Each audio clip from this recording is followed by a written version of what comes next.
Morning, you guys on the broadcast. You missed a lecture this morning where we explained our Pure Land cultivation approach. It should be available on MP3 format,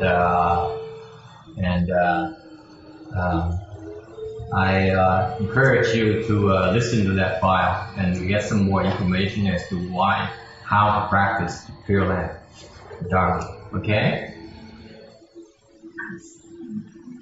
I don't hear anything. Is that normal? Huh? Like yesterday when Danny tried it, Do you have a mic?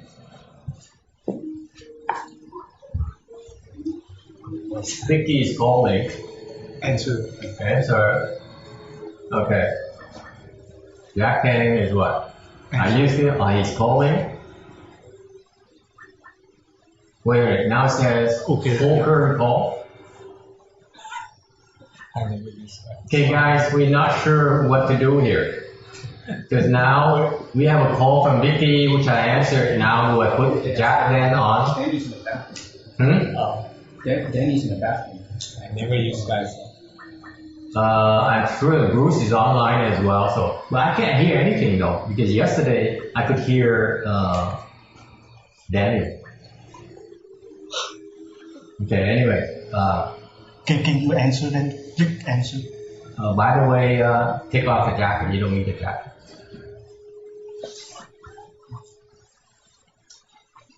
Can you click answer? Answer?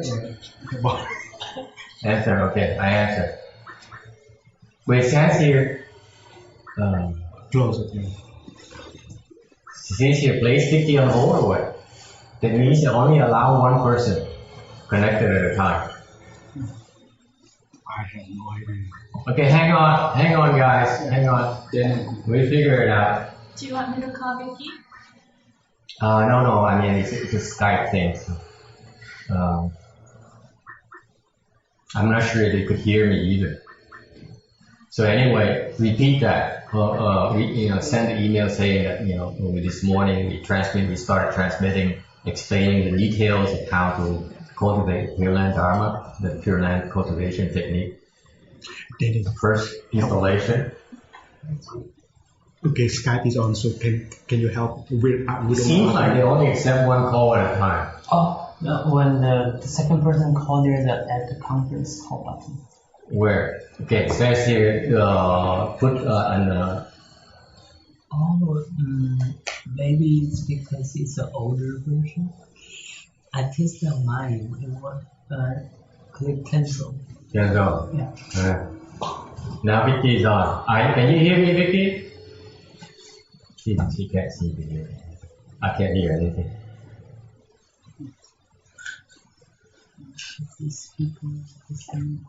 Speaker? The same as yesterday. Yeah, yesterday it was Yeah.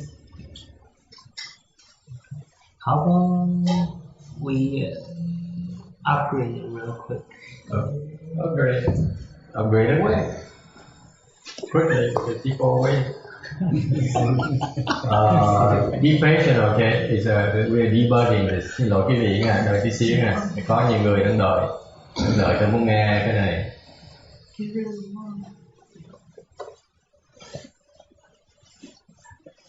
This is why we need another notebook where we can email the people and tell them what's going on. Okay? So next time, bring your notebook along as a backup. Well, then they can email the questions in, for example, or we can email them because we have a list of these people. So you put them on the distribution list, and then so that we can it's more user friendly, I think.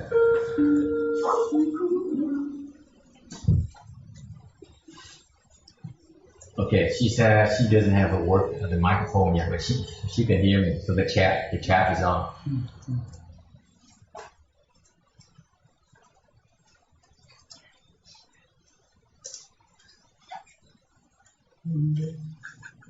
The second person is Jack.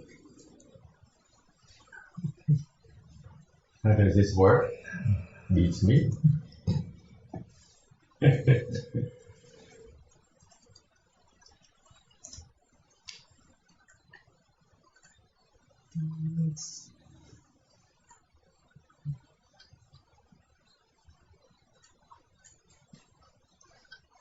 Okay. Let's do the Dharma request. I you get going. You'll figure it out.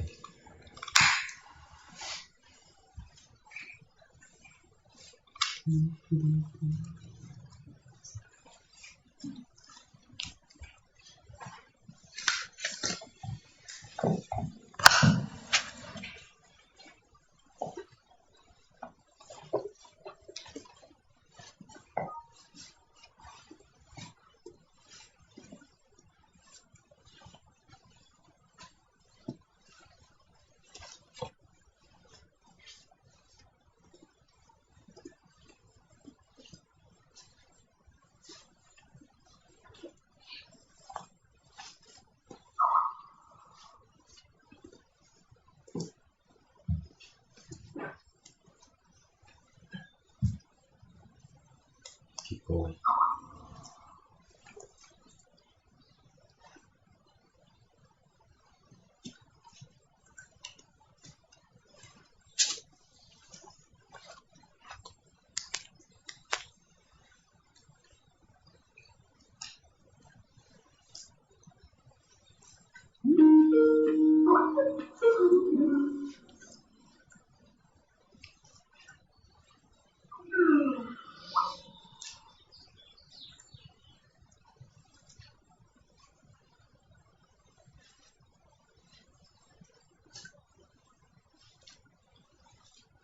I need to start literature.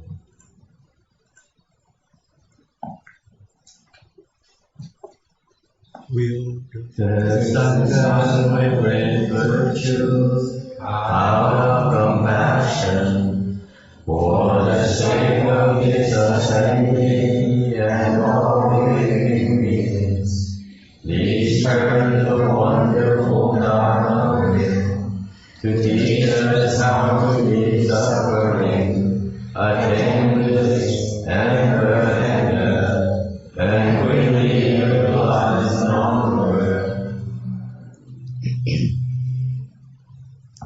Tung đến đại tăng thủy, lý ngữ pháp môi cấp nhân thiết chúng sanh.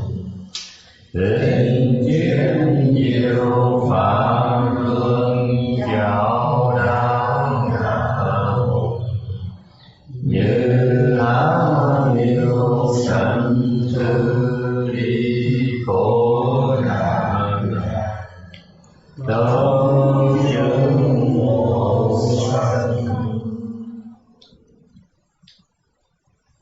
Homage to blessed, noble, and perfectly enlightened one.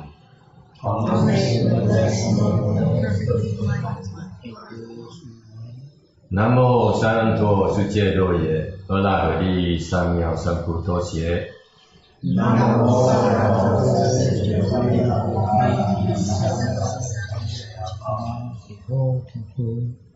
Nam mô Tát Đa Tha Toya Nhara Ahara De Tam Tambo Natoa.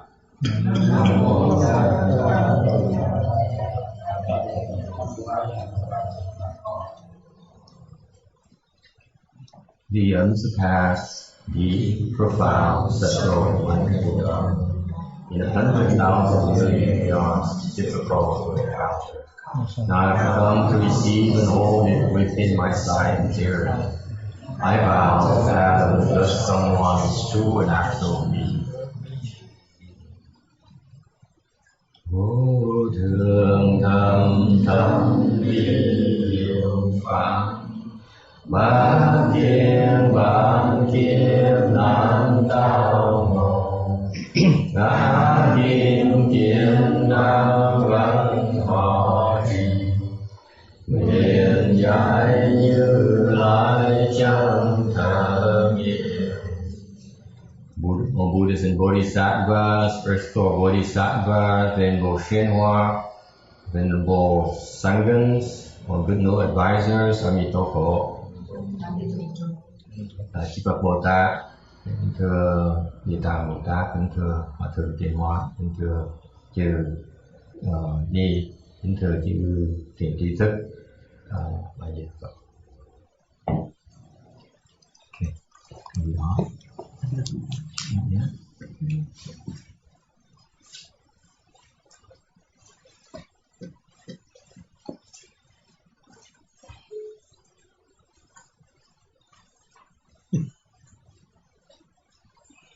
Oh, you have to install it now. Because it's We're installing a new version of Skype, so let me take the opportunity to talk to you a little bit about sort of how much longer you need. so it should be done in less than 3 minutes. Up, you mean? Should be up within 3 minutes? To Five give you an idea. 5 minutes talk. 5 minutes? Okay.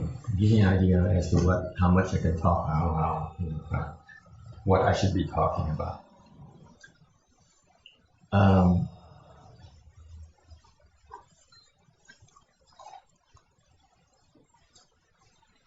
We are barely beginning to talk about the Earth Store Sutra. Okay.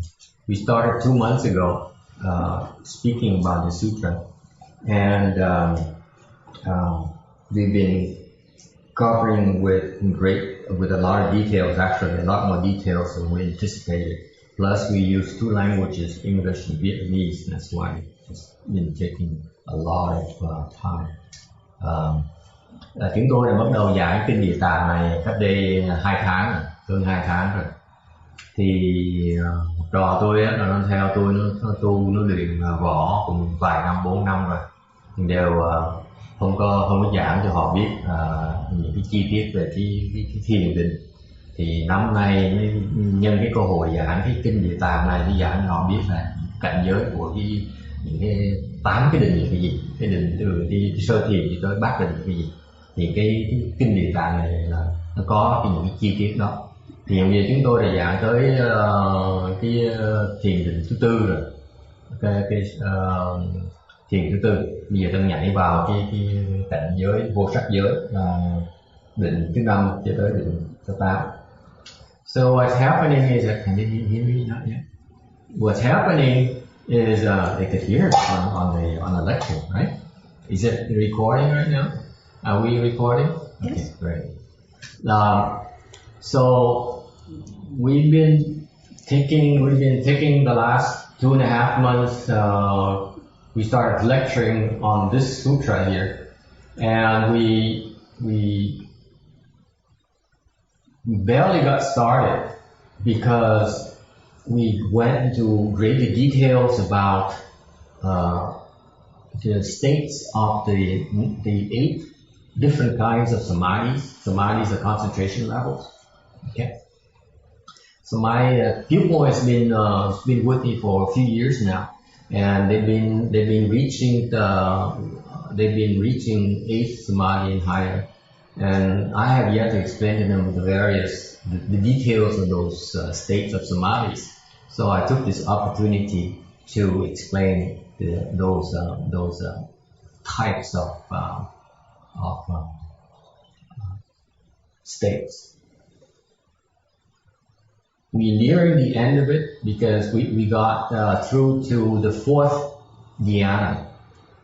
Now we went into the 5th and 8th level of samadhis.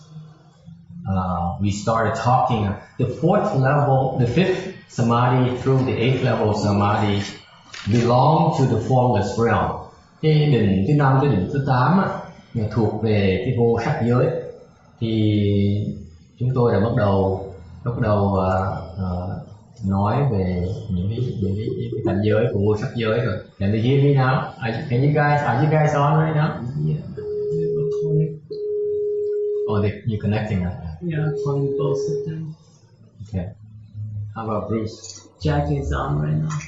Jack is on. Can you hear me, Jack? Yeah, I can hear you. Okay, very good. Well, So Vicky is still. Vicky has a microphone problem. What about Bruce? We still have Bruce here down there. Bruce is offline. Is it offline? Okay. Yeah, he's Never mind. So, Yeah. Okay. Okay. Welcome, Jack. I started talking a little bit about giving introduction about the sutra, and it should be in the recording. She's on to Vicky's on to. Okay. Okay, guys. Okay. Can I have my computer back? Yes. Okay. Just if Vicky has problem with her microphone, then she may be typing stuff, so you may. I don't have it. Yeah, I need another notebook. Okay. You can pop off if she types. Oh, it pops up. Okay, very good. Okay. Okay. Thank you. Good job. Sorry about this. All right. It's no blessings for you today.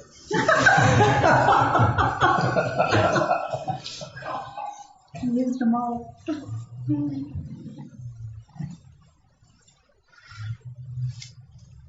The fifth samadhi is called the station of boundless space. Cái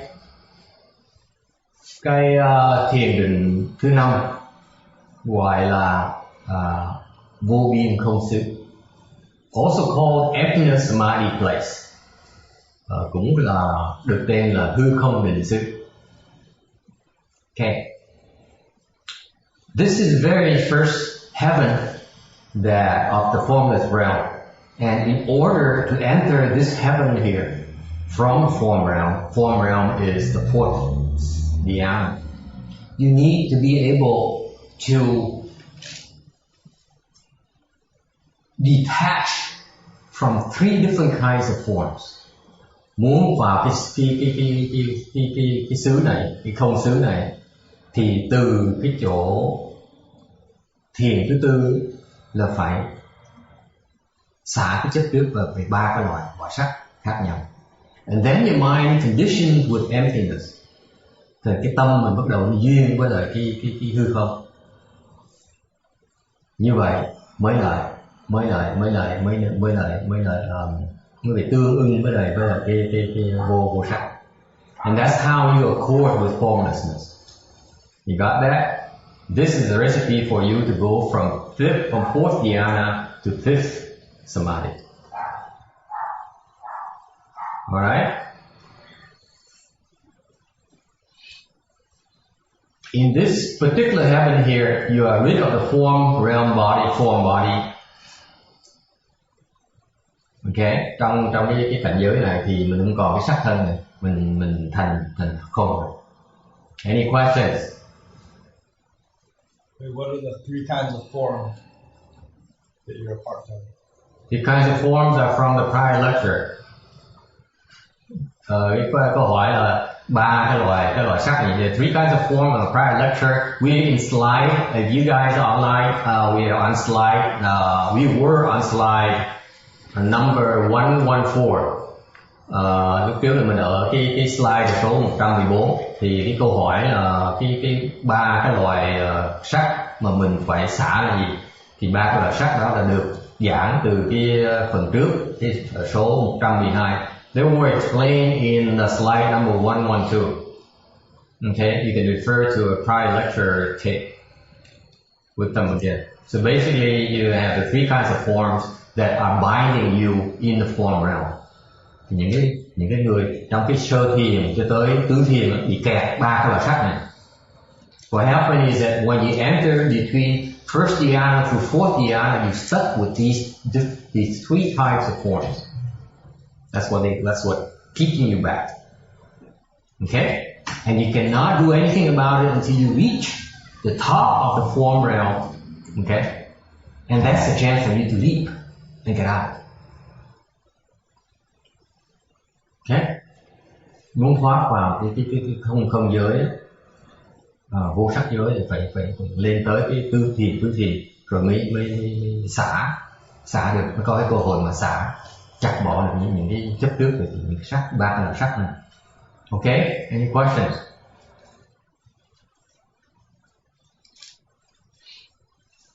From fifth to sixth, xong tới từ cái ngũ định cho tới lục định. And remember, fifth samadhi is your mind empties out. trong cái ngũ định đó, thì cái tâm mình nó duyên với lại cái hư không, thành nó thành không rồi, thành ra nó vẫn kẹt vào cái không. In other words, your mind attaches to emptiness. It's the first time that your mind discovers a certain level of emptiness and it attaches to it. Thì cái cảnh giới nó vào đến cảnh giới mà cái ngũ định này thì mình thích dễ sợ, tại mình xả nhiều quá, mình thấy không ấy, thấy không được cái không. Lần đầu tiên thấy được cái không, thành thích đó, nó cái này hay quá, mình chấp vào cái này. So what happens is that as soon as you discover this emptiness, you attach it because it's so wonderful. That's how you get stuck. So for you to move on, you have to let go of this attachment to emptiness. Và khi mình vào cái cảnh giới của ngũ định rồi, muốn thoát cái này là phải xả luôn cái chấp nhất vào cái không đó, cái thích thú của cái không đó. Thì khi mình xả được cái đó thì mình duyên được với cái thức. So what happened is that from the fifth samadhi to move on to sixth, if you can let go of your attachment to that new discovery of emptiness, emptying of your mind, you can let go of that attachment, that fun, that pleasure, that bliss, then you can move on to empty out that attachment and move on. You condition with consciousness, and that's how you enter and you dwell this consciousness. Mình tìm được cái thức này rồi, duyên cái thức này, mình trụ được cái thức này, thì mình đạt được, nhập vào được cái ngũ định. That's how you enter the sixth samadhi. The station of boundless consciousness ở nhập vào cái định này là vậy, ở cái thức vô biên sự. Yes, question. What is emptiness? Can you describe it? How you feel? Nothing. Nothing. Cái hư không là gì? Hư không là không có gì trong nó. Blank mind. It's nothing. Your mind is so much more refined. It's considered to be empty. It's not empty. The mind is not empty. But for this level of samadhi and fifth level of samadhi, it's considered to be empty in a Chan standard as compared to lower realms. Okay? Cái câu hỏi là cái không là gì? Cái không này á, cái không thì ra có nghĩa trong trong cái nghĩa là nó tương đối với cái thô, với cái mà không trống ở dưới, cái cảnh giới, cái định ở dưới. Thành cái thiền tông nó rất là chính xác. Từng một cái tầng lớp như vậy nó có một cái cảnh giới trong đó. Mà đối với trong nhà thiền thì cái ngũ định là nó thành không.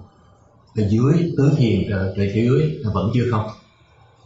So what happened is in the Chan school, in the Chan school, the fifth samadhi is considered to be emptiness, and below that, fourth and to the first dhyana and lower, they are full of dread in the minds. Does it answer your question? Don't worry, folks. If you jump in the middle of it, it's going to take you some time before you come up to speed. We have some lectures, prior lectures you're most welcome to listen to, and so be patient. Cái gì mới bắt đầu nghe thì đừng có lo, từ từ. Thứ nhất là cái ngữ vựng, cái danh từ nó mới, nó khác, với lại cái phần là cái phần chi tiết nó cũng rất là nhiều chi tiết hơn nhiều quý vị. Cái gì kiếm sách đọc chỉ chắc là kiếm những được cái chi tiết nó được nữa. Thành ra kiên nhẫn từ từ, cái đại thừa nó thấm từ từ qua, chứ không phải là một ngày đêm mà nó xong. Nó thấm từng giọt. Học pháp là phải như vậy, kiên nhẫn. So what happens is you learn Mahayana, you have to learn the first requirement is you have to learn to be patient, because the instructions permeate through gradually, and it takes time to permeate through your obstructions. Okay? Any questions? So we on slide number 115. Mình đang ở cái slide số 115. Now from the 6th level samadhi to the 7th, that's where it is very difficult. So far, from 4th to 5th is very difficult. From 5th to 6th is not that hard. From 6 to 7 is hard. It gets harder. Từ tứ thiền tới ngũ định là khó, không phải là dễ đâu. Tại quý vị không biết làm sao mà làm không được, làm trống được, giống câu hỏi mà lại nói làm sao trống gì bây giờ, không? Phải ngồi suy nghĩ. So you have to figure out what to empty out, how it becomes empty. As you process, as you continue to practice, it will become clearer. It's not something that can be explained. Okay, it's something you must be done. Muốn từ cái cái tứ thiền tới ngũ định là phải làm, chứ còn ngồi mình giảng nghĩa không tới đó được đâu. Nó làm từ đầu nó sẽ tới đó. Okay, so that's the secret. The secret is that there are a lot of people who are Chan enthusiasts, cultivation enthusiasts, and they figure that they're so curious and they want to know so much, so they do research and they read up all these things and then they say, I got it. And what they forget to do is to cross the legs, because they cannot really understand the explanations, these key notions, these key principles until you cross your legs. That's when they become clear. Okay? Thành cái tu nó rất léo từ đó. Mình có thể mình ngồi mình nghiên cứu kinh điển, là nghiên cứu những sách thiền, sách Tịnh Độ, sách Mật Tông là đầy đủ hết, biết hết tất cả những lý thuyết. Mình phải ngồi mình xếp bằng, rồi mình tiếp tục mình tu theo phương pháp mà được truyền để mà tu. Thì từ đầu những cái lý thuyết này sẽ hiểu lên. Không thể ngồi ở đây mình giảng hết được, không thể đọc hiểu, phải ngồi xếp bằng hiểu được. Okay, that's the secret about cultivation, folks. It's not about understanding. It's about crossing your legs. Then you understand at different level. Okay? Thì tắc léo tu hành thì đó là đọc sách không thể nào hiểu được đâu. Không cách nào mà tổ sư giảng đi xuống sách để quý vị hiểu được hết. Giảng sách một phần đầu, bước đầu thôi, là phải xếp bằng lại mới hiểu được cái ý tổ sư với Phật dạy là gì. Okay? So from 6 to 7, that's where a lot of fun happens. It's very difficult because khi mà từ tới lục định đến tới thất định thì không phải chuyện dễ đâu. What happened, here's the key behind it. This is why it's so difficult. The bliss gets even more refined. Cái lạc càng ngày càng vi tế, nó càng ngày càng sướng. Thành ra mình càng ngày càng chấp vào cái lạc đó. So what happens is that people get stuck in the 6 because they attach to that bliss. Okay? So the first requirement for you to go from 6 to 7 thì cái điều đầu tiên đó, cái điều đầu tiên mình cần hết, mình muốn từ 6 tới từ lục định cho tới thất định, rồi mình phải yếu là gì? Yếu là chán, không thích. Okay? You need to detest, not to attach the consciousness, the bliss from that state, from the current level of samadhi. Okay, you detest or renounce consciousness. Say, hey, what's the big deal? So it's now I'm at the level of consciousness. Okay, you don't realize how difficult it is because vì không có thể nào tưởng tượng how cái chuyện nó khó chừng nào. Imagine this: all these yogis, all these Taoists. Okay, for them to make it to 6th level samadhi is extremely difficult. Once they made it there, they say, wow, this is so wonderful, this state is so wonderful, I cannot possibly describe it to you with all the details. So only I know about it. I can't explain it to my wife, no matter how much I love her. Okay? So you feel you become so special, you attach all this knowledge, all this new experience, which makes it very difficult for you to let go. Nên những người ngoại đạo tu, chẳng hạn mấy người bên Ấn Độ giáo hoặc bên Đạo giáo tu đạt đến một cái lục định không phải là dễ đâu, khó, không thể tưởng cái phương pháp của tôi khó lắm. Họ có đi những pháp học môn của tôi khó tới lục định rồi, cái lạc nó sướng dễ sợ, không diễn tả được. thành ra con mình họ thấy được không, rất người hiểu, ít người hiểu được, thành họ thấy cái đó nó rất đặc biệt, họ nghĩ họ rất đặc biệt, kẹt chấp vào cái đó. Thành vì vậy nếu vào được cảnh giới mà chán được cái đó, chán được cái lạc nó, không thèm, không tham cái lạc, không tham cái sướng đó thì mới thoát. Okay. So if you renounce consciousness, that's when you enter the seventh samadhi, the station of nothing whatsoever. Xả được cái thức đó thì mình vào được cái thức định mà là vô sở hữu sự. Okay.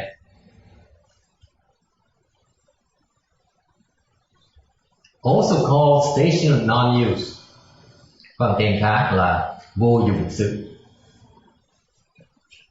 Okay. This is where the Chan patriarchs are very compassionate.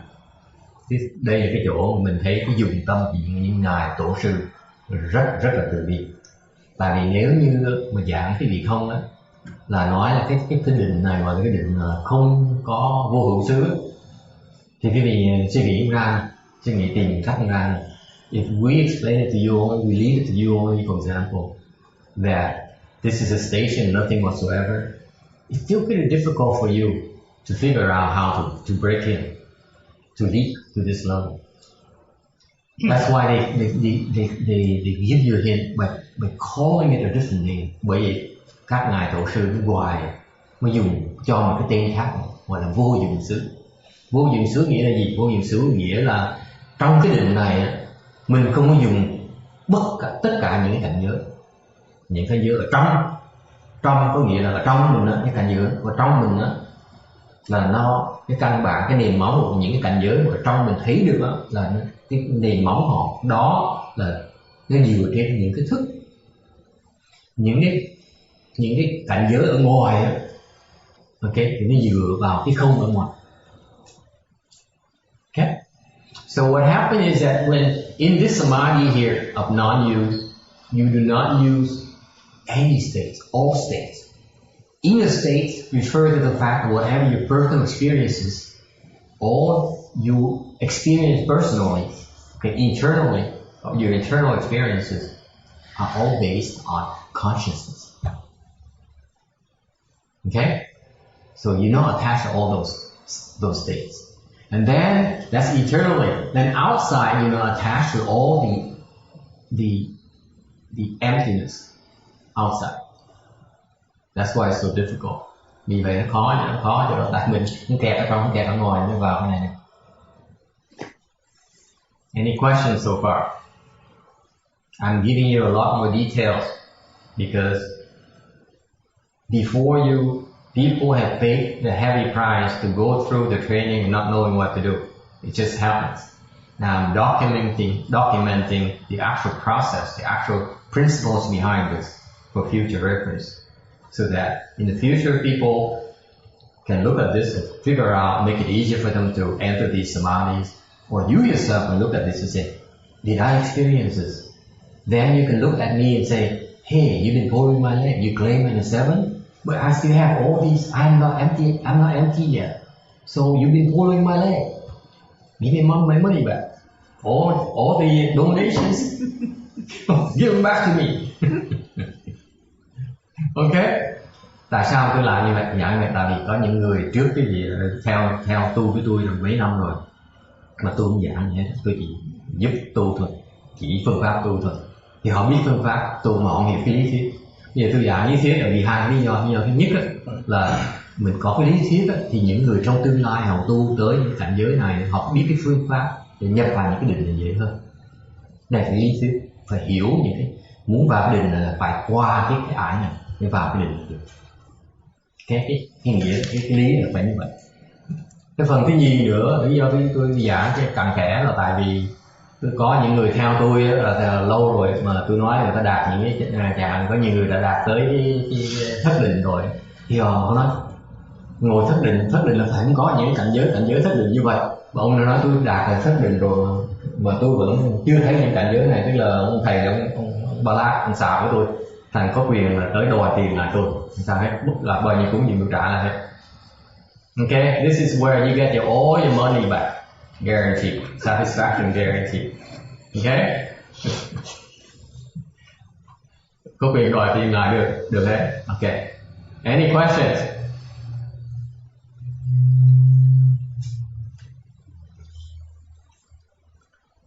There's the stages. Excuse me. The stage of non-use. Yes. Well, then what use is it? It's a stage of nothing whatsoever and non-use. Well, there you are. It's nothing. It's nothing. That's how you are in samadhi. You're not attached to anything. Okay, so it's non-attachment. It's non-attachment. Okay. That's manifestation, non-attachment. Right. Anything at all. Inner or outer. Inside or outside. It's a wonderful, wonderful state. Right now, for example, you sit there. Are you married? Yes. You worry about coming home today and maybe not getting the kind of food for dinner you expected on Sunday, right? It's just an attachment. That doesn't quite work. Not quite. I No. don't live with my wife, so. So the point is that we are full of desires. That as you sit there, all these desires are pulling you from different directions. Okay? Yeah. You in turmoil. Cái này nó quan trọng tại cái câu hỏi. It's a very good question, by very perceptive question. Câu hỏi hay lắm. Câu hỏi là cái chỗ mà cái định gọi là vô dụng xứ nó là không dùng gì hết. Nó lợi thế nào? Tôi nói cái lợi nó ở chỗ là khi vô dụng xứ thì có nghĩa là mình không có bị kẹt vào cái gì hết ở trong ở ngoài. Trước khi mình vào cái cảnh giới này cứ bị kẹt tùm lum tùm bay, ngồi đó mà nó bị những cái dục vọng nó kéo từ đủ hướng. Ok, thành mình không rảnh rơi được. Còn người vào cái định này không bị cái gì kéo nữa, trống rỗng, không ai đụng được gì hết. No stress whatsoever. Nothing can stress you. Okay, nothing can come near you. Questions? Does it answer your question? Yes, it does. Okay. And then we nearing the very top of now we come into the very top of the formless realm. Cái này là mình sắp vào cái tột đỉnh của cái vô sắc giới rồi. This is it, folks. This is where you can claim to be numero uno. If you make it to the 8th level of samadhi, you're at the top of the world. I'm serious about it. Cái này quan trọng là sao? Cái bát định này á, cái vị mà đạt được cái bát định là cái vị vào cái đỉnh của cái thế giới này, cao nhất tột đỉnh trong cái tam giới này là cao nhất rồi. Ok, đặc biệt vậy đó, đạt đến đỉnh luôn. Ok.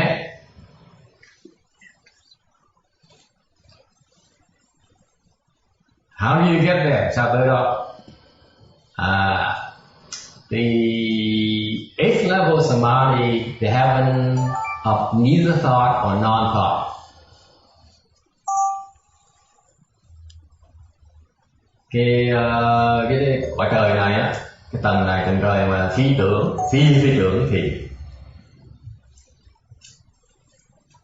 thì where consciousness is practically non-existent. That's why it's said to be no thought. Ở cái chỗ này á, thì cái thức nó hoàn toàn như không còn nữa, thành mới gọi là phi tưởng. However, there's still a tiny trace left, therefore it's called neither thought or non-thought. Nếu vì nó vẫn còn một cái phần nhỏ rất là ít còn lại, bởi vậy nó gọi là phi tưởng.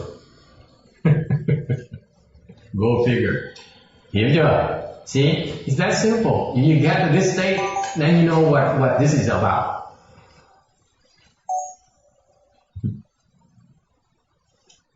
Nếu mà cái gì bạn cái cảnh giới này thì tôi nói cái câu đó thì hiểu ngay lập tức rồi.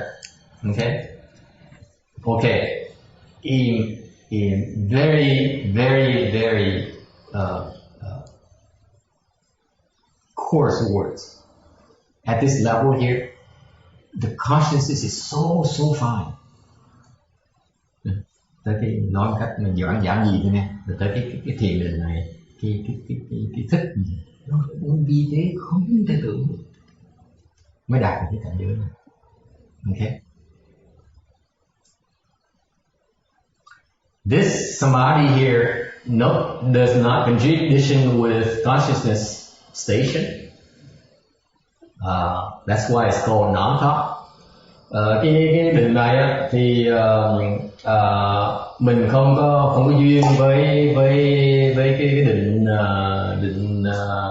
định thứ I have a typo, định thứ 6. At this level here, the 8th level samadhi people, they do not condition with the sixth samadhi. Then addition, it is not conditioned with the 7th level samadhi either. So it is not conditioned with the station of non-use. Okay, that's why it's called not non-thought. Vì nó không có duyên với cái định thứ 7, thành mới gọi là phi tưởng. Okay. There's another way to explain this according to the Chandamador. By the way, folks online, we are on slide number 117. Ở đây cái slide số 117. According to the Chandamador, dùng cái thiền môn để mà giảng nghĩa cái này á, thì in the midst of samadhi, you do not perceive any marks. That's why it's called non-thought. Trong cái định này á, thì mình không có kiến tất cả những cái tướng mạo, mới gọi là phi tưởng. Furthermore, you're not dead yet. Okay, you still have this knowledge of this something called non-thought. That's why it's called non-thought. Hơn nữa là mình chưa chết này, thành ra mình vẫn biết được, mình ý thức được cái mà cái phi tưởng, thành bởi cái đó gọi là phi tưởng. Okay. Any questions?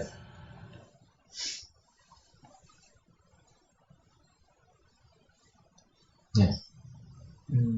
You said about the idea, you have the idea of non-thought. Like, you still have an idea that no, it's not a thought. What's the question? I don't understand. The question is that you said at this level you still have an idea of something. That's why you are at this level. And this idea, at this level here, the consciousness is extremely, even finer than a private level. Even more refined.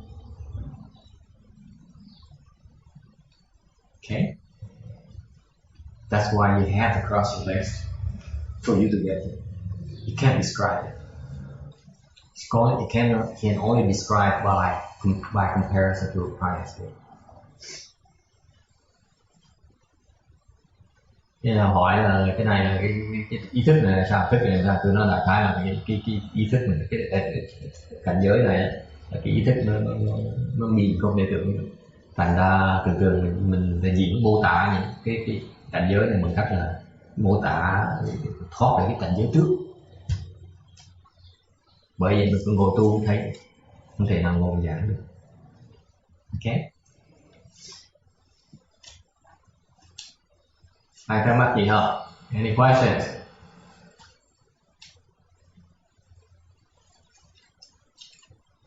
Okay. No questions? Then if no questions, then I move on.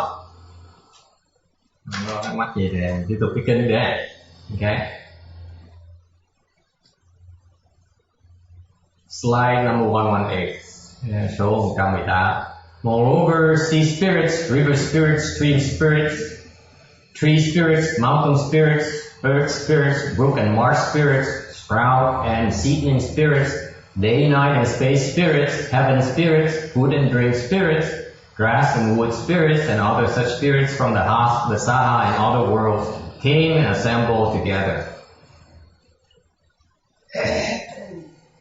Các quốc độ khác và quốc độ này lại có thần biển, thần sông, thần rào, thần cây, thần núi, thần đất, thần xiên bạc trạch, thần miêu giá, thần ngày, thần đêm, thần không gian, thần thiên giới, thần ẩm thực, thần thảo mộc, thần chúng như vậy cũng đến tập hội.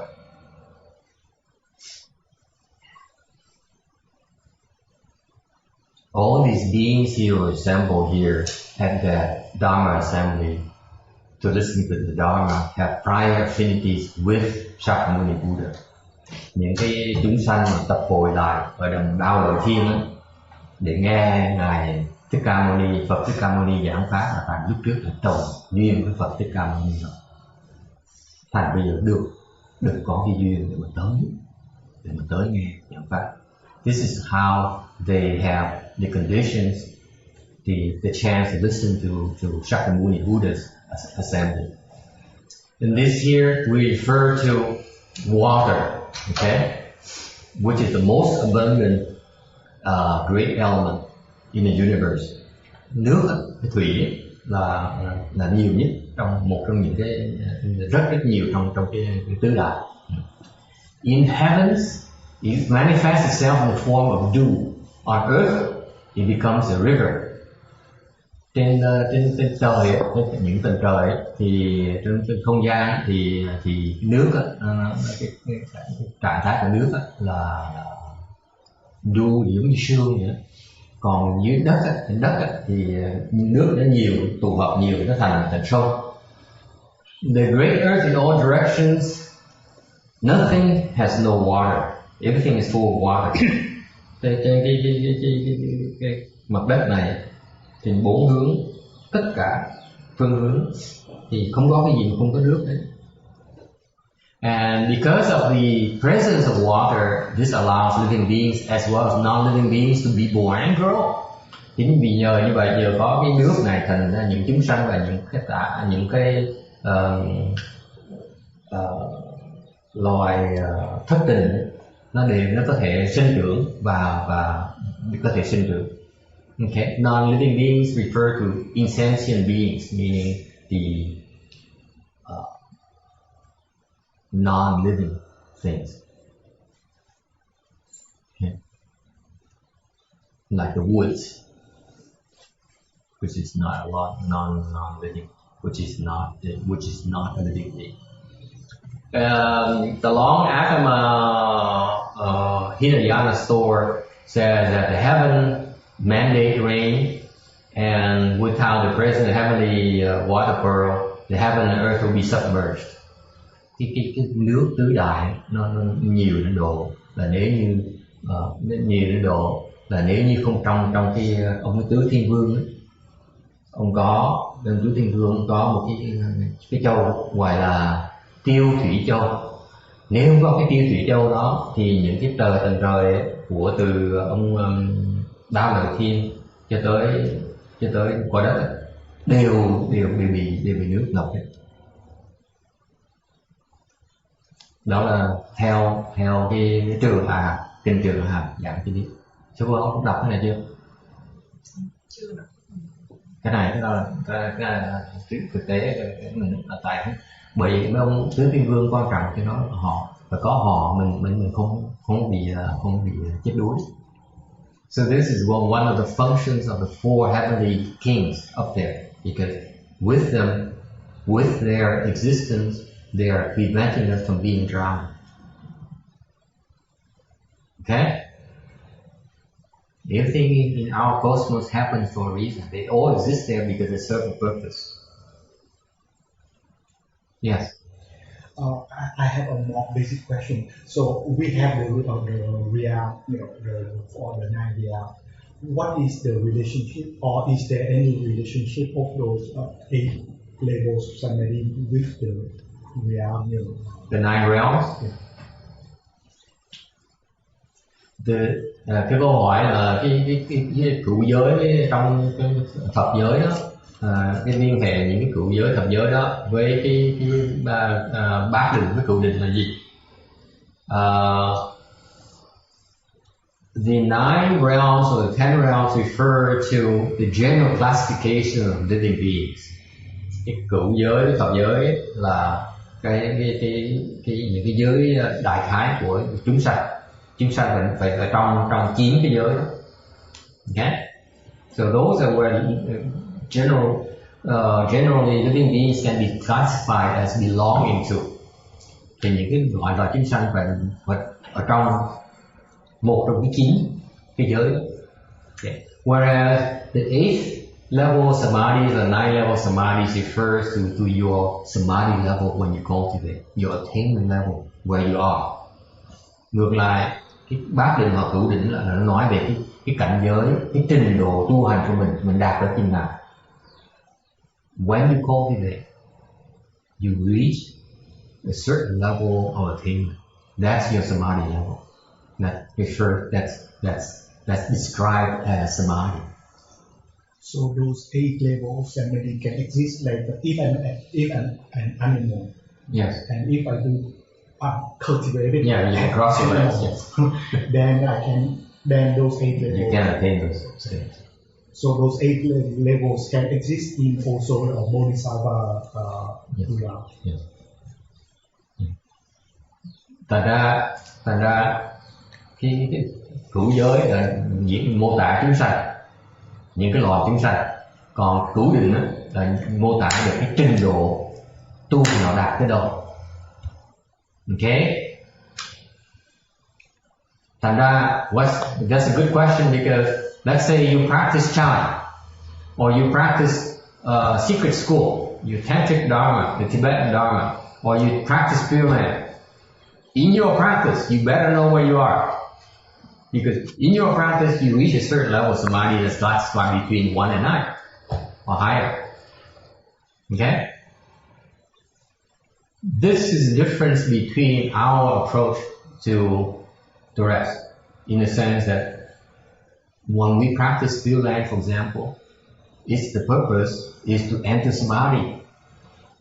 Okay, we're not deciding the Buddha thing for the sake of waiting to be reborn by the time we die. That's too long. Okay, I'm not that patient.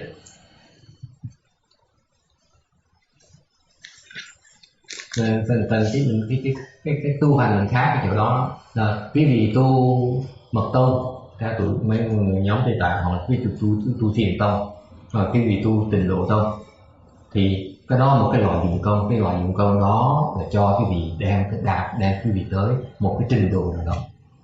Ok, thành ra khi mình tu nó ngược lại mình tu là sao? Mình tu để mình nhập định. Nếu tu mà nói để tu để mà niệm Phật không, để mà vãng sanh thì nó lâu quá. Chừng nào mới biết được vãng sanh? Trước khi vãng sanh thì biết mình đã định chừng nào mình có thể nhập định được hay không? Ok, cái đó không phải là tu. Cái con nó tu mà cứ ngồi nó tưởng tượng là mình sẽ, người ta hứa mình vãng sanh, ngồi mình đợi vãng sanh mình chết rồi. Cái đó là tu hơi nghèo nàn. So to get into samadhi I'm missing the word there.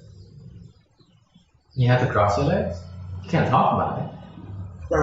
To get into the samadhi for rebirth, easier rebirth, or not necessarily. Each samadhi has different requirements. But why do you want to get into the samadhi? Because according to Pure Land Dharma, if you enter the Buddha recitation samadhi, you guarantee rebirth. That's one. Cái câu hỏi là tại sao? Câu hỏi về nhập định nhập niệm Phật tam muội làm gì? Nhập niệm mình không muốn đợi để mình chết, mình mới vãng sanh được. Mình muốn nhập niệm Phật tam muội càng sớm càng tốt. Tại mình niệm Phật, nếu mình nhập được niệm Phật tam muội thì mình được cam đoan sẽ được vãng sanh. Không cách nào khi mình chết mình sẽ vãng sanh. Phật cam đoan như vậy. That's what the Buddha guarantees. At death time, they will come and bring you to the Pure Land. Yeah. But isn't for this very life the samadhi is on the way to wisdom, precept samadhi wisdom? Yeah. Isn't it that the more wisdom we have, our rebirth is better? Yeah, it's just like right now. 9 grades. If you want grades. But right now in the human realm, we have 50% emotion, 50% wisdom. Yes. So in order to go to the heavens, we have to have a bit more wisdom and less emotion. Yeah. If we have more emotion, we get reborn into the animal, the Yes. greed, and then it goes to hells. Mm-hmm. It's because of more emotion, right? So Right. the more wisdom we have in this life, when we go, hopefully it's intact and we have more assurance of a better rebirth. Yes, but there's another reason. Khi ông nói là theo kinh mà Lăng Nghiêm giảng, that the basis of your assertion is the Shrama Sutra. Okay, that's describing where you classify the sentient beings as a combination of emotions and mind and intellect. It's not wisdom, intellect. Okay, you don't need wisdom. If you need wisdom, you must have wisdom, then you're in trouble because I have none. Okay, it's the intellect we rely on. So it's a combination of intellect and emotions that determine where you are. Okay, in your tendency where you can be reborn. Theo kinh Lăng Nghiêm giảng thì ông đang dùng chữ trí về, không phải về trí. Okay. Trong kinh Lăng Nghiêm giảng là cái loại hữu trình mình là tùy có một cái phần của tình cảm, cái phần là trí, cái lý trí. Thành ra con người là 50-50. Thiên những người trời thì trên cảnh giới trời thì họ nặng về, họ thiên về cái lý trí hơn là tình cảm. Còn chào như mà những cái loài thấp hơn là thú thấp hơn thì chẳng hạn là họ thiên cái tình cảm gì hơn là lý trí. Một cái dạng ngu như chó chẳng hạn như vậy, là tại nó không dùng lý trí, nó dùng tình cảm thôi. Okay, so that's true. Okay, thành ra mình lý do mình tu là vậy, tại mình càng ngày mình tu, càng ngày mình càng bớt kẹt vào cái tình cảm. So that's why what happens is that the more you cultivate, the higher you progress, the less stuck are you on emotions. That's the first advantage. So another advantage you alluded to earlier is that the reason you want to cultivate is because the higher level you're attainment right now, the higher the grade your rebirth. Okay? Thì lý do cái gì á là tại mình muốn dốc sức mà tu là tại vì trong pháp môn tịnh độ giác hạn thì càng ngày cái trình độ mình càng cao lên thì cái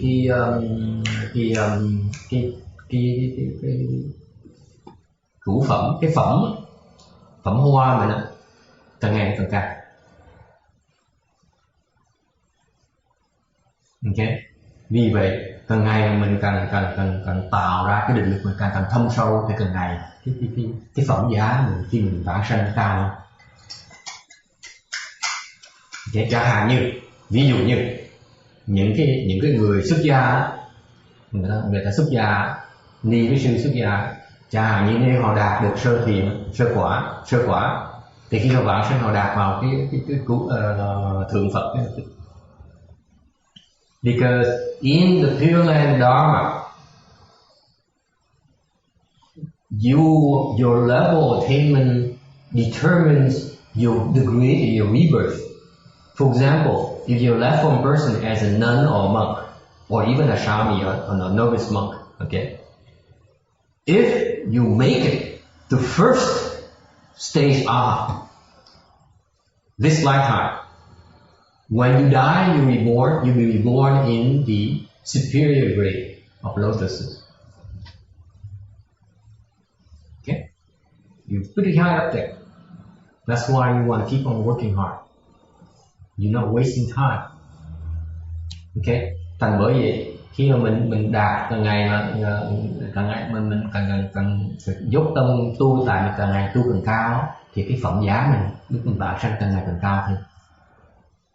Okay, this is why, folks, this is where the Pure Land and Chan school have in common, or the secret school have in common, because you want to keep on progressing because it makes a difference in the final outcome, your rebirth.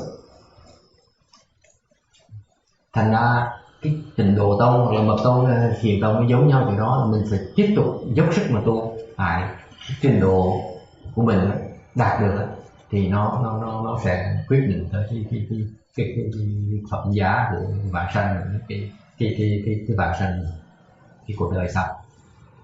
Okay? Yes.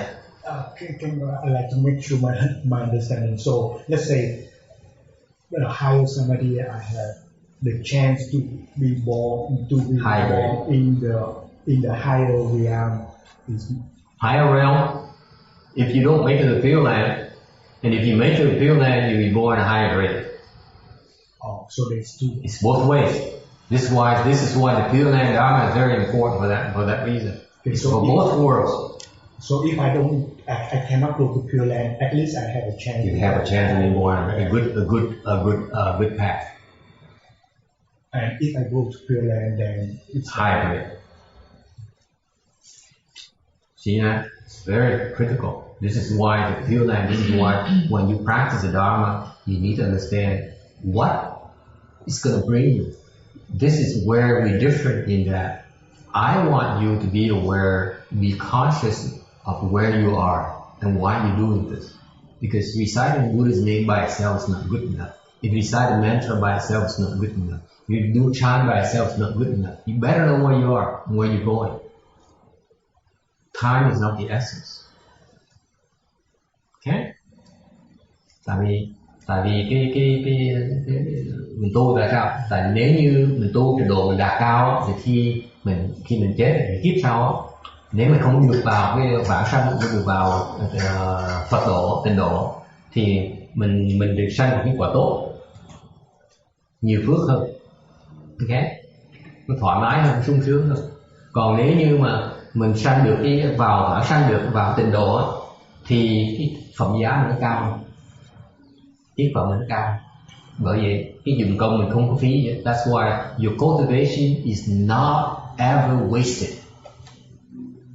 Những cái sức mà all the efforts you put into cultivation, you're going to reap the benefits at the end of your life right now. This is real, folks. You have the chance to affect your own rebirth right now. You are in control. No one else. Thành ra mình tu nó quan trọng. Cái lý do mà tu là mình có được cái tự chủ. Mình đạt nào thì mình sẽ được đi cái đường tốt, đi sanh về cái xứ tốt. Ok? Yeah. Như là phần thứ này, theo cho con có câu hỏi như có những số người mà cả một cuộc đời họ dụng công niệm Phật hoặc là thiền định, rồi sau khi chết gọi là cận tư nghiệp, vì cái nghiệp nó có bị chi phối. Bị làm dễ sợ. Tùy cái mỗi người. So the question is that, let's say someone is reciting the Buddha's name all his or her life, okay? And what happens at the end of his or her life? Will he or she be affected by the karmic obstructions? And my answer is big time. Khi mà chết mà lúc đó là nó bị, lúc đó nó vây, nó quýnh điên, hết điên bạc đạo.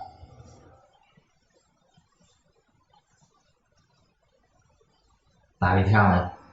Tại giống như nó là chủ nợ mình, nó biết mình nợ tiền của mình. Ví dụ mình nếu mà nó nghe tin là mình sắp bỏ xứ mình đi, nó làm gì? Nó chặn đường mới nó cho mình đi được, đúng không? Tại mình sanh cái là mình thoát rồi, nó có dễ. Nên mình cần tu như nào, mình có giỏi bao nhiêu giỏi, lúc mình chết, lúc là nguy hiểm như sợ.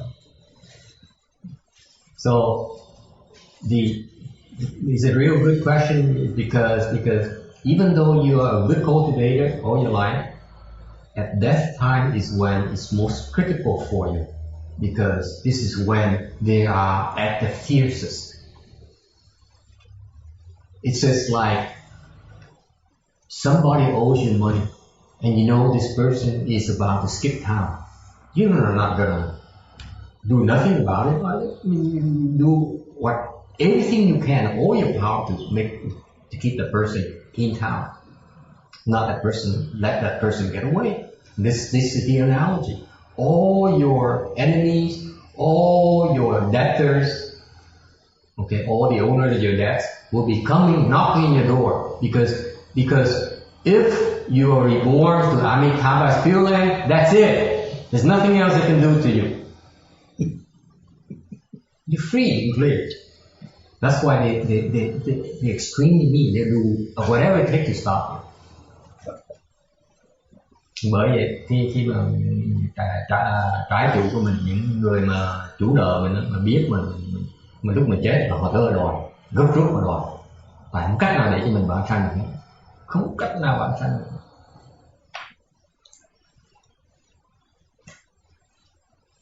Yeah. So you're saying that if you manage to be reborn in a Pure Land, your karma is gone then? No, it's not gone.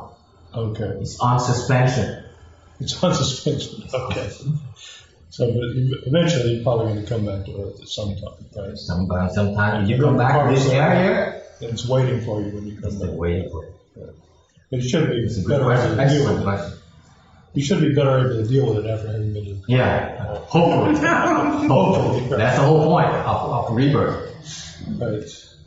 I was under the impression if we get to the Pure Land that really we don't really stay there. We really are like going to a training camp, and then it's like Boy Scout school and then you finish your karma there, and you have to come back and do good deeds too. So it's not like you just stay there forever. It's a matter of choices. It's not fixed. It's not fixed. You can come back before you become a Buddha, or you can come back after you become a Buddha. It all depends on a lot of factors. Also in the impression that you have a better chance of getting there if you make the vow to come back and help living beings too. Not necessarily.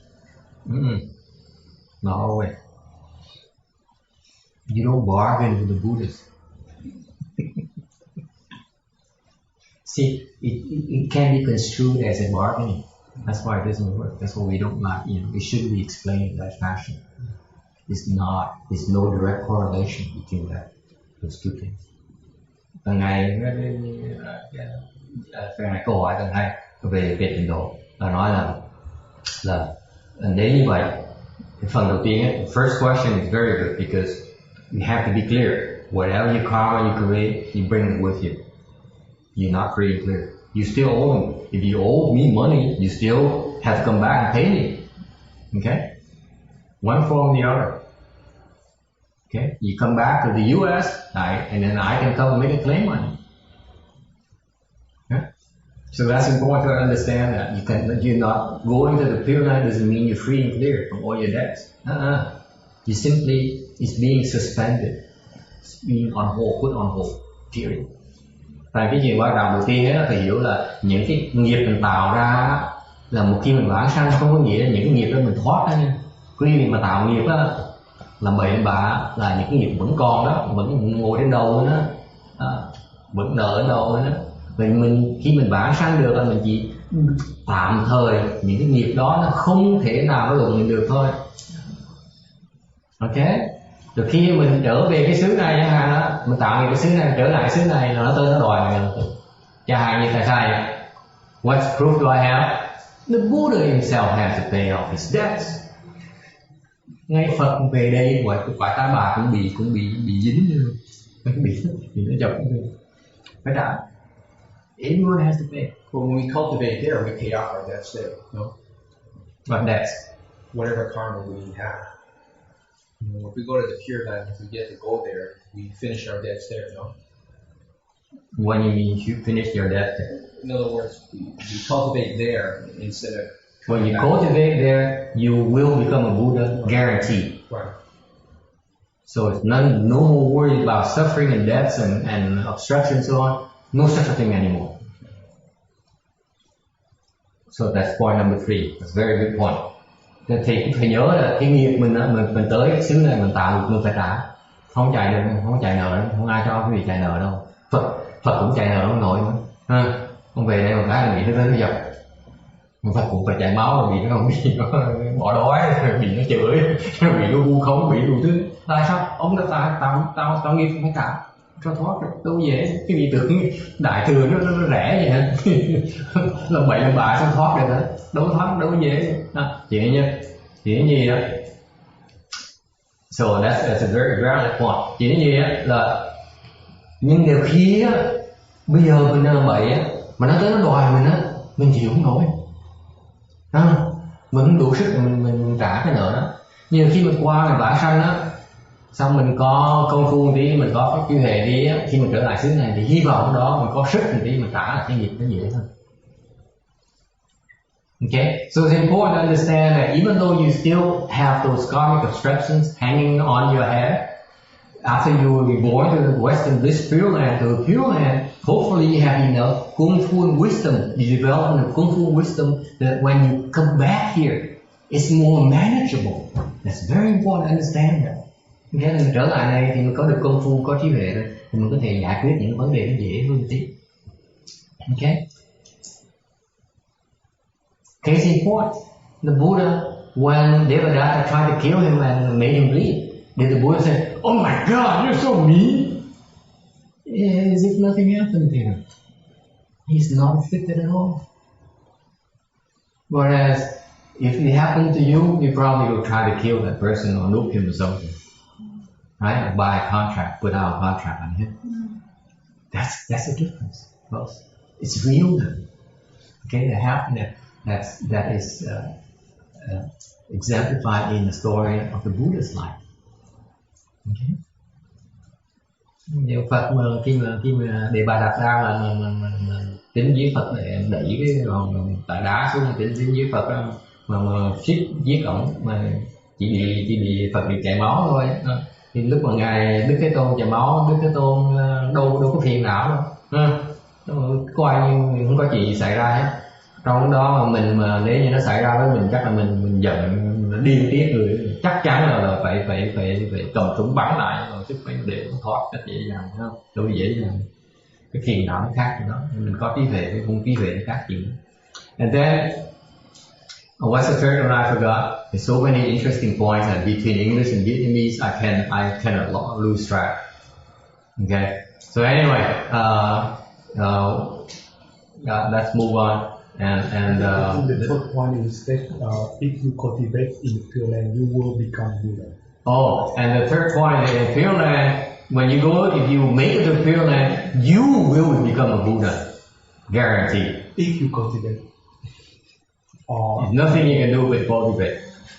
There's no movie theaters, there's no operas, there's nothing. You naturally cultivate. Here, cultivation for you is like twisting your arm. Okay. Over there, cultivation is just a fact of life. Living is cultivation. Here, cultivation for you is unnatural. Over there is totally natural. It's the reason for your being. Cái phần thứ ba là khi mà phản sanh là mình đó là khởi động mình thành Phật. Thì hỏi là không cần tu thành Phật, nói không phải không cần tu, mình sống ở đó cái trình độ là sống gọi là tu. Còn ở đây á, sống ở đây là hưởng thụ, nhưng phải sống ở đây gọi là tu, là nó khác nhau rồi đó. Nó lệch đi xíu thôi. Là bên mình ở xứ cõi Ta Bà này á, mình tu là giống như chuyện bất đắc gì vậy. Mình không thích thú thế nào hết. Còn tu bên tịnh độ là tu là chuyện tự nhiên, tu giống như sống, tu giống như ngủ, tu giống như ăn, không khác gì hết. And you know what? For that matter, let me tell you, if you have real kung fu, that's where you are already. Okay? Yeah. Cho con hỏi là khi mà cái việc mà tu mà những tất cả các từ thiền mà thầy giảng á, thì con thấy nếu mà những vị nào mà đã tu tới cái cửu định hay bát định thì con nghĩ đi vào ra tự tại tất cả cái từ thiền đó. Vậy thì khi từ giả cõi đời là có thể tự tại. Tức là khi hiện tại họ còn cái thân này họ đi tu vào được vào những cái từ thiền đó, thì khi vào ra là tự tại, vào thiền mà khi họ định liền, còn khi ra là sống cái cuộc sống hiện tại. mà khi mà từ giả cõi đời này họ có thể tự tại. Nếu có đủ có cơ hội vào nhập định thì tự tại được, mà không nhập định được là ráng gì tưởng dễ nhập định.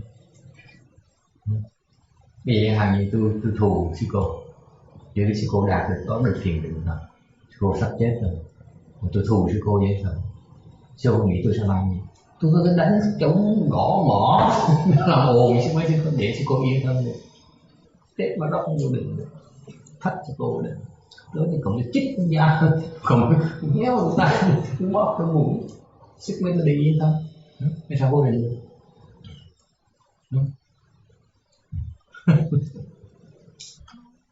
So the question is, suppose you enter the 8th level of samadhi, and you're very good at that.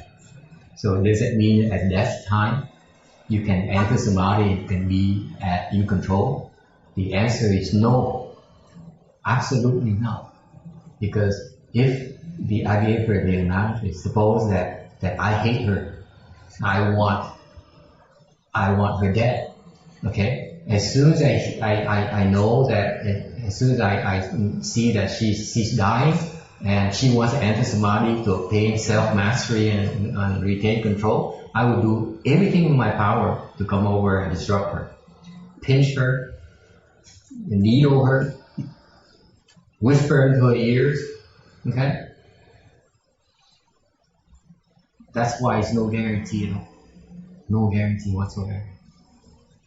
This is where the Pure Land people think they're smarter than you folks. Đây cái chỗ mình biết những người mà tu pháp môn tình độ tình người ta hơn quý vị đó. Tại lúc đó tôi nói rằng lúc đó tôi biết tôi yếu, tôi sẽ kêu Phật, cầu Phật Bồ Tát tới cứu tôi.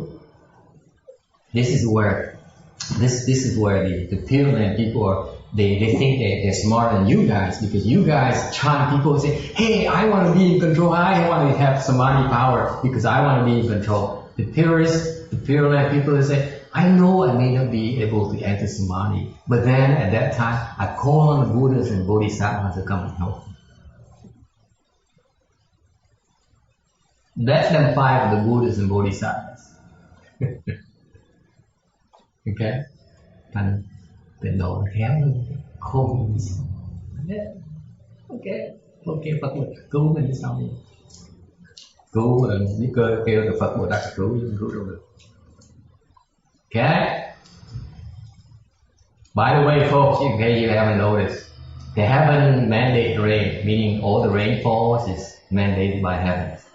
Cái việc để cái mưa nước ở trong cái cõi này là do thank you. Your slide number 121, that heaven mandate rain, that means that trong cái cõi này, cái slide số 121 thì cái cõi này là những cái nước mưa là do bên trời trong chỉ quyết định, nhưng mà mình quyết định thôi nghe. In general, the four elements are pervasive. Những cái tứ đại nó có khắp hết tất cả hết. Okay. Cái gì cũng có tứ đại hết. Nó có nhau, nó lẫn nhau. They even exist within themselves, and they are non-obstructive.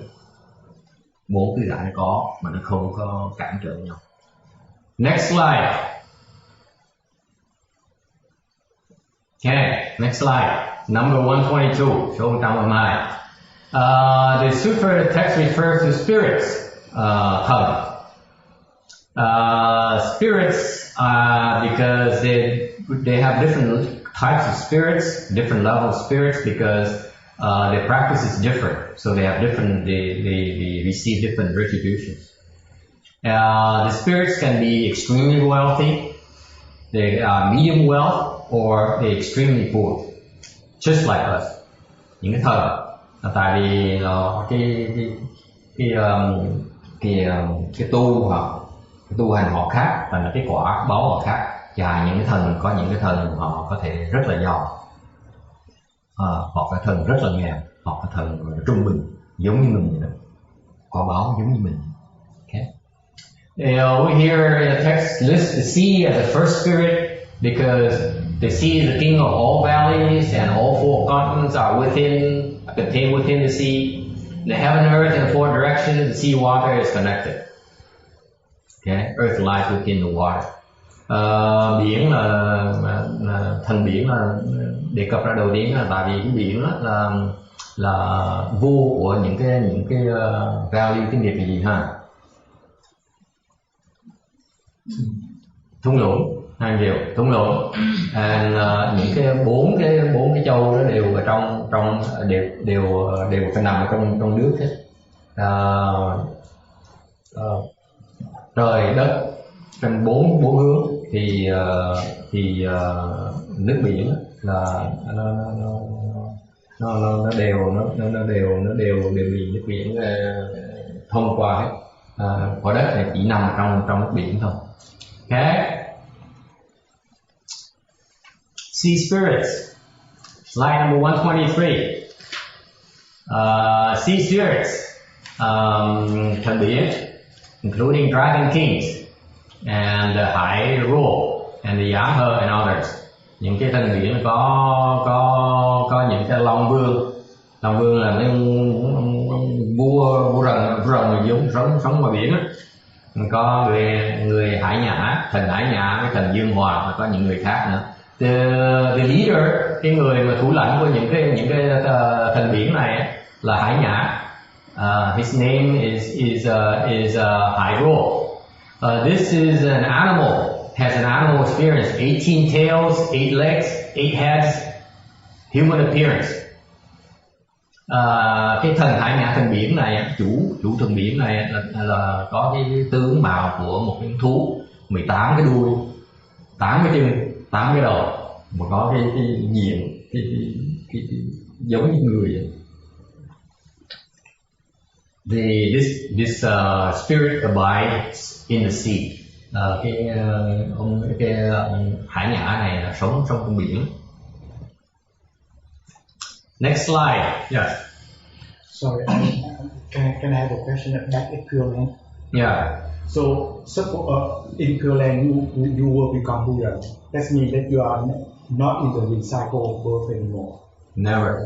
Then why are you going back to Earth?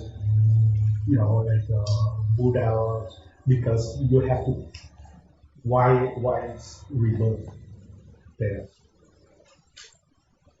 Câu hỏi là trong vào sanh bản sanh tịnh độ thì mình một cái kiếp trở thành Phật luôn, không còn luân hồi nữa. Thì tại sao mình trở về luân hồi làm cái gì? You go back because of several reasons. You go back because you can't wait until you become Buddha to help others. Okay. Có nhiều lý do mình muốn trở lại cõi này, mặc dù mình bản thân muốn trở lại. Một cái lý do đầu tiên chẳng hạn như là mình muốn trở lại thì mình không thể nào mình đợi thành Phật mới trở lại giúp người ta được. Give me an example. Some of you might be attached to your two sons. Okay? You were reborn, and then you cultivate, and then you open your spiritual penetration, you look and say, wait a minute, my two sons are back inside our world now, and they need help. Because of your attachment, you say, I can't wait. Let me make a sacrifice. Instead of me enjoying my safety, my security, let me go back and help my two sons, my prior two sons. First, this is why you come back. Như mình mình rất là thương hai người con trai của mình, thương dễ sợ. Mình vãng sanh được rồi, mình tu được thời gian của mình có thần thông, cái mình bỗng nhiên mình dung thần thông, mình thấy được của hai đứa con đời trước mình á, bây giờ nó sinh lại cái cõi đời, cõi ta bà rồi, nó cần được giúp. Thành thay vì mình đợi thì mình thành công, mình thành Phật mình mới trở lại, mình thôi mình hy sinh chạy về trở lại. What happens, you have to realize when you do that, you are willing to undergo suffering. Cái quan trọng đó là khi mình phát tâm mình muốn về giúp lại người ta, cái đó cái điều kiện như gì? Điều kiện như là mình sẵn sàng chịu khổ lại. You could have been listening to the Earth Store Sutra and then brought forth the thought of finality to come back to save your parents too. Yeah. Oh, lots of reasons. Absolutely. So you go there and you decide to go back. The chance of going back to Pure Land is you Not guaranteed either. You have to work again. Tough luck.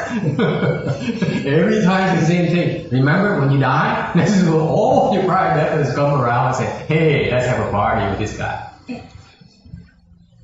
Okay? So the same thing happens again. That's why you don't want to come back until you're sure you can escape again. Right? Hỏi hay lắm. Hỏi là khi mình đánh mình qua vãng sanh rồi, khi mình tu rồi, cái mình trở lại đây, lúc mình trở lại đây mình sẽ vãng sanh là được không? Thì nói không chắc nữa mình trở lại đây là mình vẫn kẹt lại như lúc trước, là ráng chịu. Khi mình chết là mấy chịu rồi, chủ nợ tới nó đòi, nó cho mình thoát. So you taking that chance. You willing to take that chance. Okay? Mình sẵn sàng mình nguy hiểm, mình về để mình cứu người. There's a price to pay. Okay? Someone has to pay the price. You're helping your two sons, your bride in a prior lifetime comes at your personal price. Instead of your sons paying for it, you pay for it. Cái gì muốn làm thì phải trả cái giá. Muốn giúp tới ai, muốn giúp hai người con đời trước mình đó. Thay vì thấy để cho nó khổ thì mình tới mình chịu khổ thế nó thôi. Thế có người trả giá đâu có chuyện miễn phí đâu, đúng không? Nothing's ever free, dear. Right? Someone has to pay the price. Tạo nghiệp phải có người trả nhé. Tôi tưởng tượng là mình cứ tạo nghiệp cho đã, xong rồi tới nghe giảng kinh cái xong rồi mình hiểu lý là xong cái gì mình xong hết. Đâu có, mình tạo nghiệp, bất cứ nghiệp mình tạo nghiệp phải trả. Do not think is that Maya can be that cheap and simple. You go and indulge yourself and create all kinds of offenses. And then you listen, you come on Sunday afternoon, listen to a Earth Store Sutra lecture, and then everything will be okay, everything will be taken care of. Doesn't work like that. You create offenses, you pay for those offenses, one way or the other. Even Buddhas cannot help you. Not quite sure. You better believe that. Don't rely on anyone to help you. Okay. Any other questions? On slide number 124, river spirits, thần sông. River Jiang Chen, Jiang meaning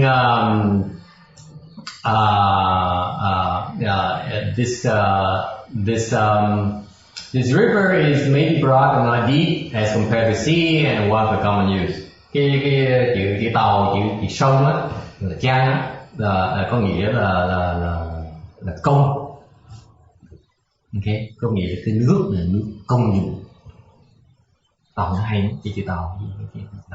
Chinese, I love Chinese because the Chinese is so profound, so meaningful. Because the Chinese for river is jiang. Jiang means common, so it's common use. Okay, streams,河hoặc là rào. The spirit there is called Mi Fei. Cái thần này gọi là Mật Phi. I don't think we dropping names for no reason, okay? Đừng có nghĩ là tôi chỉ nói những tên sơ để có gì cho vui nữa. Từ từ sẽ hiểu tại sao tôi cho quý vị những cái tên này, okay? You understand later why we list these names, okay? The streams are even smaller, very common when blowing, and they follow the ground. Okay. Những cái rào là còn nhỏ hơn là sông này. Thường nó không có nước rất là bằng phẳng, rất là đầy. Và thường những cái rào này nó theo mặt đất, nó chảy theo mặt đất từ cao xuống thấp. So these streams follow the ground, flow down through the ground. Okay, and unlike the sea that accepts waters, rivers flow on ceaselessly. Biển thì nhận nước, còn những sông thì cứ chảy hoài. Any questions? Okay, so that's river and stream spirits. Tree spirits, thần cây. Tree is rooted wood. Okay, những cây là thực mộc, thực có nghĩa là có rễ, mới gọi là cây. Now, this is where most people don't realize. Okay, each tree has spirits living in it. Mỗi cây đều có thần sống. Quý vị biết gì không? Anywhere you see trees, that's where the spirits live. That's the houses of spirits. Do you know that? Yeah, I heard of story of people cutting on trees and. I'm coming to that. Don't steal my thunder. Wait. I'm coming. Any question? Okay. So what happened is that when the tree spirit leaves the tree, it causes the tree to wither and die. This is why trees die. One of the reasons why trees die. Những cái thần cây khi mà họ rời cây là những cây héo chết. So is that good or bad that the spirit leave the tree? It's bad. It's just the house. Just like imagine you leaving the house. Eventually, a house will become dilapidated, and then become broken. Same analogy. Này giống như là những cái thần cây nếu khi mà họ bỏ cây họ đi thì cây sẽ chết. Thì cái câu hỏi là tốt là xấu, cái đó có gì tốt đâu, đó là xấu. Tại vì giống như ở nhà vậy, nhiều có cái nhà, nhìn bỏ nhà mình đi thì cái nhà từ từ sẽ bị hoang vu, sẽ bị hư. Nên giống như như vậy. Cây thì là nhà của mấy thần thôi. Okay. In our continent, the king of trees is something called Jambunara. Trong cái Nam Châu này có cái vua cây cây vàng. Tôi không biết tiếng Việt, tôi quên bữa nào tôi ký tiếng Việt. Chưa biết cây Jambunara tiếng Việt là cây gì? Tôi quên. Anyway, bữa nào mình sẽ. Okay. I'm moving on to this. Tôi phải tới cái chuyện mà cái ông này sắp giật chân tôi này. I want to quickly get his story before he tells the story and steal my thunder. Okay. In particular, pay attention to the larger and older trees. Nhất là mấy cây cổ thụ đó, là những cây đó có già xoa với lại gì là hắc sát với quỷ già xoa sống. Okay, so all the big trees you see around here, okay, that's where the big shots live. It's their palaces. Những cây lớn là những giống như những cung điện của mấy tụi thần, quỷ thần. Đừng chọc. Bữa trước a few years ago when I went to look at a house, and outside the house there's a huge tree like a redwood tree going up to the skies. This is in little Taiwan. Cái mấy năm trước, cách đây 10 năm, 7-8 năm tôi tới qua cái nhà đó, thì ngoài cái nhà đó có cái cây đỏ, cây gỗ đỏ cao, nó to như thế. Tôi mới lúc đó tính mua cái nhà này. At that time I was thinking of buying that place, okay, that house. And so because I love that tree, the tree is so beautiful. I love big trees. Tôi thích mấy cây lớn như sợ. Thấy cây lớn mà thấy cái nhà này chắc mua cái nhà vì thích cái cây hơn là sẽ thích cái nhà. Thì mới tính mua cái nhà. So what happened is that it's a matter of courtesy. Khi mà mình tới cái chỗ cung điện này khác, mình biết lễ phép.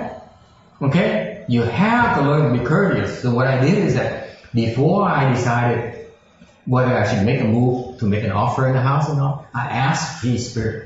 Tôi mới hỏi ông thần cây thôi.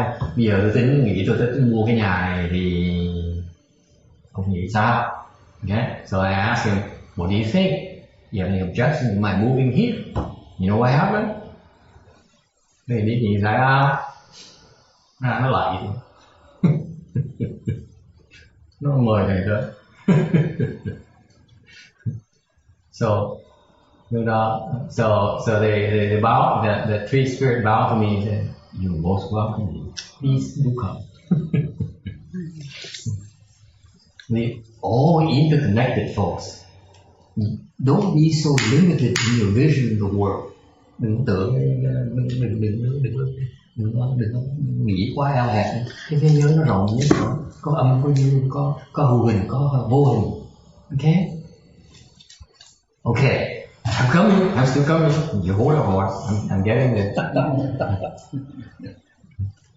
Because of that fact, tại vì những cái thần nó sống trong những cây lớn, cây cổ thụ, thành ra có một cái ví dụ là đời xưa ông Tào Tháo, in the old time general Cao Cao. You Chinese, you know about him. Vietnamese Chinese, you know about this guy. This is a mean SOB. Okay. Okay, you can't, you don't want to be at odds with him because he's going to get there. Ông này dữ, he's extremely smart, extremely sharp, he's evil. Do you know about Cao Cao? Huh? You know huh? You know huh? Do you know huh? Little one? China girl, do you know? There's a phrase, but I don't know. I didn't know that he was. Yeah, Cao Cao. You should read up on him. He's very interesting. He's a real character. Three Kingdoms. Cao Tháo. The book, the story of Three Kingdoms. And Three Kingdoms, yeah. And you know, there's a anyway, because of the rumor back then, people knew that the big trees have the larger trees have spirits living there. And Cao Cao said, you guys are full of junk. I don't believe in this crap. Ông Tào Tháo ông nói từ bây giờ vì gì rồi nó tầm bậy. Thế ông quyết định ông chặt cái cây cổ thụ lớn, ông chặt cái này. And so he ordered to cut down a great tree, and very quickly after that he had a splitting headache. Ông bị nhức đầu dễ sợ, không ai chữa được. Cái sau cái ông Lương Nghi giỏi dễ sợ không chữa được, sau mới dặn dạy Tào Tháo này bệ hạ ơi, tại những thần nó quýnh bệ hạ. So what happened is that his physician explained to Cao Cao that his migraine was caused by the tree spirit whose house he destroyed. Okay, so be careful. This is why we do not cut down trees. This is why in the old time people were very careful of not cutting down trees. Okay. I'm coming to my anecdote. Any questions first? Ai có thắc gì không? Đừng sắp kể chuyện vui lắm. No questions? What about grass? I'm coming to that. Okay, don't steal my thunder. We're going there. Okay. Any other questions? So if you have a tree that dies, what did I do? Let's say if I have a big tree that died. What did I do? Is that because I did something? Probably. Or you can revive it. You can revive it. There's ways to revive it. But then, you're a child person, you don't need to know these things. Ông nói là cái cây mình tươi mình chết rồi sao bây giờ? Làm sao mình cái chuyện gì xảy ra, chắc cái chuyện gì không tốt xảy ra. Thì nói chết là chết, nhưng bây giờ mình cứu nó sống lại. Thì tại ông này ông thiền, ông gọi là nhà thiền, cây thiền mà. Là đâu cần muốn học một pháp khác để cứu cây đâu nữa. Child school doesn't have. You have to go to secret school. Then you can revive the tree. Vào mật tông, các pháp mật tông cứu cây. That's why you learn Mahayana and all these dharmas. See the man back there said, Mahayana is so difficult. No, it's not difficult. It has so many dharmas for you to choose from. You like China, we teach you China. You like Hinayana, we teach you Hinayana. You like the revived tree, we teach you secret school. See? It's up to you, whatever you want to choose. Just fun, isn't it? See, right? Life in Mahayana is so rich, so multi-dimensional. Questions? Okay. Okay.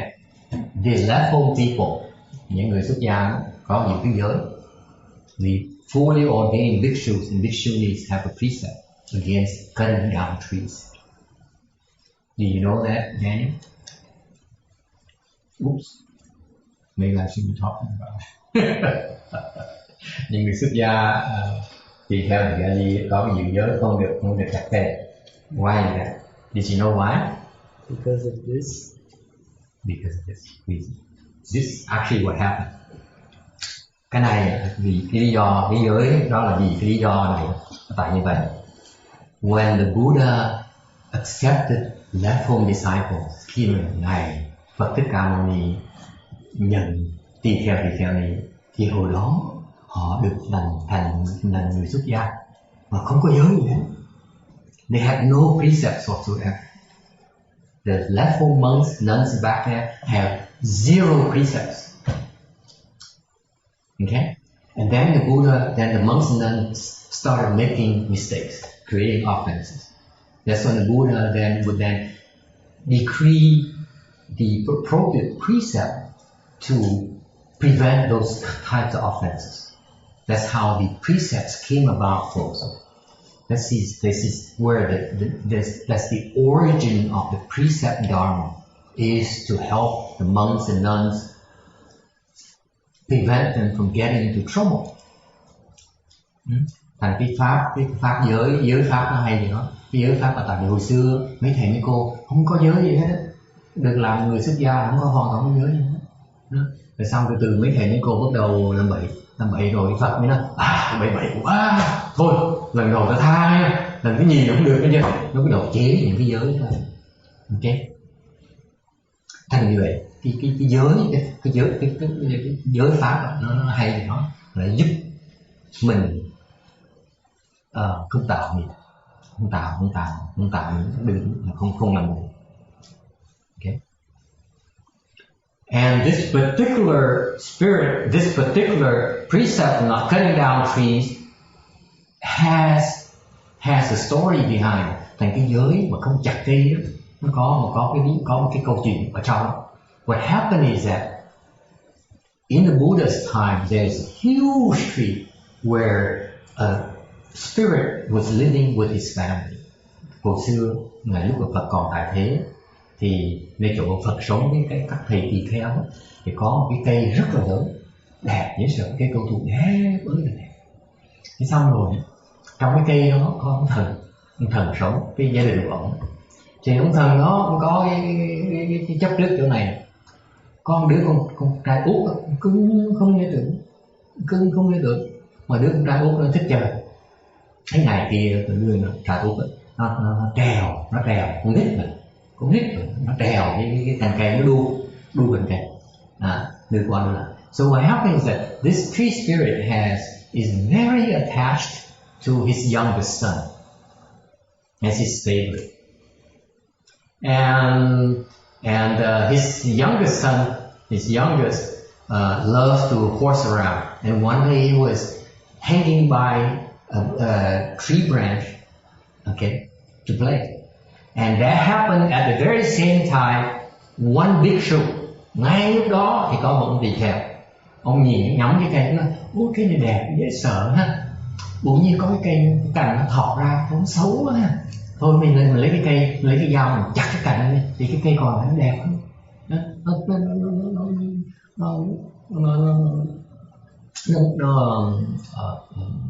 Thành ông leo đi cây, ông lấy cái cưa, ông chặt cái cành xuống. Okay. So what happened is that he was admiring the beautiful, humongous tree, and he saw that branch sticking out, and he said, "That branch is out of place. Let me go, trim it out." Okay, so he climbed up and cut down that branch. And guess what happens? That kid spirit fell with the branch and broke his arm. This is a tall tree, mind. Okay, thành cái đứa thằng con đó, nó đang ngu mà, nó đi chặt cái cây, nó gãy một cái, nó rớt xuống, nó vẹo cái tay, nó gãy cái tay. con nít nó bèo tay mà nó đau cái nó về nó khóc bù loa, nó khóc cái chà mà ôi tí ơi tí còn đau quá, cái ông đầu trọc đó nó chặt cái cây con vô tới chặt cái cây là con rớt xuống gãy tay vào. Chà thật xót xa, chảy trong rò. So the kid fell down, broke his arm, and you know how kids are. You know, it hurt, so they came crying and screaming to his dad, his spirit dad, and said, Dad, look, that evil monk, you know, chopped down the branch where I was playing, and he caused me great pain. And that loving spirit father heart was all broken. He said, oh my God, you could kill me, you could harm me, but you cannot harm my son. This is so inhuman, so how cruel can you be? Yeah, especially you left home people. You know what he did? He said, I'm gonna teach you a lesson. Remember, tree spirits have very large spiritual powers. Âm thanh này nó xót xa, đau đớn trời đất ơi, còn đau khổ hơn là người ta lấy cái dao và cắt cái tim của mình. Ông nói là ông phải trừng trị cái ông tỳ kheo này, nhắc tỳ kheo trọc lóc này, ông sẽ cái tụi nó thần thông dễ sợ. You have to be aware that tree spirits have a lot of spiritual powers. If you get them crossed, it's not very useful. Okay, so this guy was about to inflict harm on the bhikshu. Ông này sắp dùng thần thông rồi, giật cái tỳ kheo một cái cho nó biết, dạy nó vào. Sắp vào một cái thì bà xã ông thông minh hơn chồng biết. So his wife was a little bit smarter than he is. I don't know if that's the case with you folks, but it happened to be in this case. The wife got smart and said, wait. This bhikshu here is a disciple of the Buddha. Bà cản ổng nói là, này, khoan đó nha, người tỳ kheo này là đệ tử chính của Phật đó. Xúc phạm đệ tử của Phật là chuyện không nên làm. So he said, we should not offend the Buddhas. Okay? Should not offend his disciples. Why don't you go and talk to the Buddha about it? Nên bà mới khuyên ông là, này người yêu ơi, anh tới anh cứu nại với Phật đi. It's not quite like that. But so the tree spirit came to the Buddha and complained about it. He said, look at this. Look at what happened to my favorite son. I demand satisfaction. Và ông thần tới khiếu nại với Phật. Mình nói Phật Phật phải trừng trị ông này. Tôi không chấp nhận chuyện như vậy. And that's why the Buddha decreed that from then on, the bhikshus and bhikshunis may not cut down trees or grass then. No grass, we cannot cut grass. Thành vì Phật mới chế cái giới là cấm tỳ kheo gì sau này không có được cắt cây hoặc là even nhổ cỏ. You guys know that? We left home people may not harm a tree. We may not even take a leaf out of a tree. Leave alone cutting down something. Ngay chúng tôi không có được phép, không có được quyền ngắt một cái lá, đừng nói chuyện chặt cây.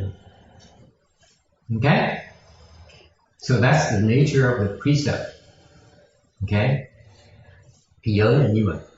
So we have this not destroying trees precept because the spirits rely on trees to enjoy the bliss without which they will suffer. They will be miserable. Tại vì chặt cây, tại vì chung quy là bây giờ tụi tôi giữ giới là tại vì mình từ bi, mình biết là những cái thân cây đó họ phải cần những cái cung điện cây là những cung điện của họ để họ hưởng cái khoái lạc của họ, không có cung điện của họ khổ sở lắm. Okay. Now this is where it's very interesting. This is where I find it fascinating. Cái này lúc này cái chỗ này tôi thấy thú vị nhất ở phần này là tại vì là khi ông Phật cũng dạy cái giới này thì phải có cái lý do. Okay? So when the Buddha decreed this precept, there's another reason behind, có lý do khác cho cái giới. That is, if you can maintain this non-chopping down trees precept, okay? Upon death, you will be born into the happiness heaven. Nếu mình giữ được cái giới này, thì khi mình chết, mình có thể sinh được vào cái, mình không cần gì làm gì nữa hết, mình có sinh vào cái lạc thiên. Think about it. That's it. Không cần niệm Phật, không cần bố thí, không cần cái gì hết, chỉ giữ cái giới, không có chặt cây thôi, là sinh vào quả thiên. So what happens is that all you have to do, you don't need to recite the Buddha's name. For some of you who are not into pure or don't like to cross your legs, you shave your head, you maintain this one precept of not cutting down trees. That's all you do. Upon death time, you will be born into the heaven. It's called happiness heaven. You know what that means? Have you heard of Siva? Quý vị biết cái tầng trời đó ở đâu không? Có ai nghe tới Siva? You know the Hindu deity. You go to the Hindu temple. You see these. They worship all these deities. Where one of them, the form is the head of an elephant. Okay. Siva is a very, very powerful Hindu god. Cái thần Siva là một thần rất là có thế lực bên Ấn Độ giáo. Okay. Bên Phật giáo mà có tên khác, nhưng tụi Ấn Độ phải biết, Ấn Độ giáo nó viết tên ông là Siva. All you have to do is do a Google on Siva, and you have all kinds of explanation on Siva, because Siva is very, very influential. Cái ông thần Siva là rất là nổi tiếng bên Ấn Độ giáo. Okay. And he happened to be, keep it a secret now, the great Brahma King's general. Ông thần này là ông đại Phạm Thiên, tướng của đại Phạm Thiên. See, the Hindus don't know it. We know it. Okay? This is where Siva really is. Siva is really the general of the great Brahma King. Brahma King is one of pride heaven, lower heaven. Okay?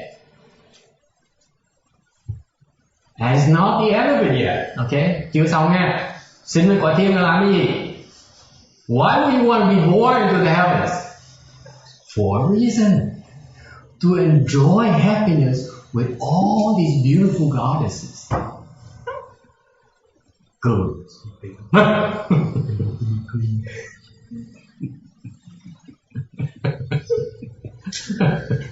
Để làm gì? Sinh lên cõi trời làm gì? Để mình hưởng lạc với những cái thiên nữ. It's kind of sick. Think about it. The Muslims, they need to blow themselves up to get 72 virgins, right?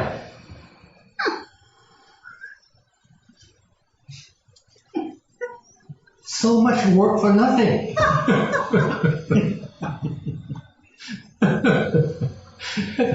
Hồi giáo là họ đi, họ tự tử, họ đi bắn, họ làm nổ bom tự tử để được 72 người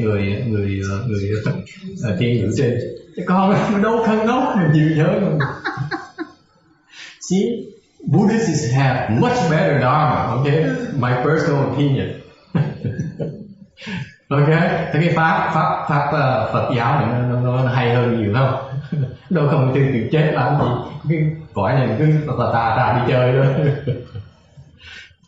Not yet, not over yet.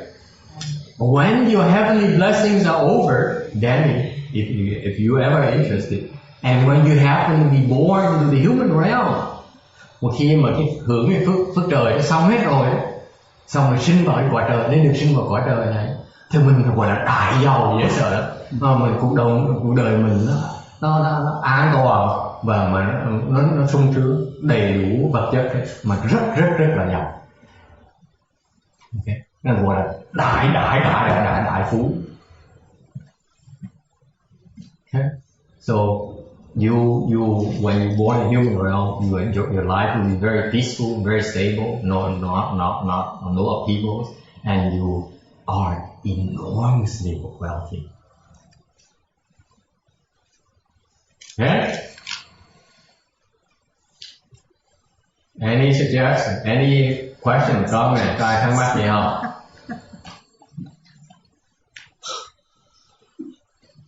Yeah. When you talk about the tree spirit, is the kid spirit fell and then broke the arm? Yeah. That means spirit has like body and they are. Yeah, they come in different sizes and shapes. So we may be wronging to spirit as well. Yeah. Yeah. How do we know if we're wronging to a spirit? They know, you don't know. Really? So you bumped them. Oh yeah, you open the heavenly eye. Some people will have the spiritual eye. And you see them walking around, they go. They keep move like they avoid obstacles because they see this yin world. Mình hỏi you, this is a good question. Hỏi là tụi mấy thần nó có thân thể nó giống như mình vậy, nó giống vậy chứ nó hỏi nó có thân thể lỡ nó đi nó đụng mình sao, nó hút mình sao, nó hút mình thì nó biết mà mình không biết. Thì bởi những người mà ta mở, người ta có cái thiên nhãn, để ý họ đi thì khi họ đi mà nó né thấy người đi thẳng mà bị thấy đi về xí né là mấy người đó có thiên nhãn. Okay, that's a clue to you that this person probably has a heavenly eye. He can see the evil. See how much you learn from these lectures? Để học gì nữa nhiều không? Những cái chi tiết đâu có đọc được, đâu có sách được. Okay, any questions? Yes, another one, yes. Oh yeah, it's relating to the precept. Yeah. So that means if you leave, say, the bhikkhu or bhikkhuni in the monastery, they need to maintain the garden. Yeah. And they have to cut grass and then do They don't. We don't have to cut trees and cut trees. We don't. Oh, okay. What happens is you lay people cut the tree and grass. But you don't walk on it or sit on it either. Huh? The grass. What? You don't walk on it or sit on You it don't want either. to walk on grass? No. Don't want to walk on grass. For fear we might damage it. Yeah. Then we become Siva. If nothing else we do at all in this lifetime, we become a God channel. Isn't it fascinating to see fact the Buddha's wisdom, his genius? You can see all these causal effects and describe it for us. So that we say, okay, you may not believe in anything else, but if you only observe this precept here, that's your reward. That's why all these are designed for your benefit. See, that's Buddha's wisdom. Phật có đại trí huệ hay là Phật thấy được cái nhân quả rõ ràng quá, nên Phật mới chế những cái pháp để giúp mình đạt cái gì. Think about it, folks. Think about it. It's no big deal to you, right? Có vẻ cái gì có vẻ coi thường như này ha. Just try to explain this Dharma here to an Indian. See how grateful that person will become. Think about it. These Indians go around and worship Shiva, give their lives to Shiva. And we Buddhists say, no need, just don't cut down trees. You become Shiva. That's our Buddhist Dharma. Because I remember last year when we went to San Jose and we'd go to rent a car agency, and you found me one day talking to a couple of Indian guys. They said, I want to live my life. I want to know, do you have a Dharma for me to have control of my life? Think about it. Wouldn't you like to know? I said, how much money you got?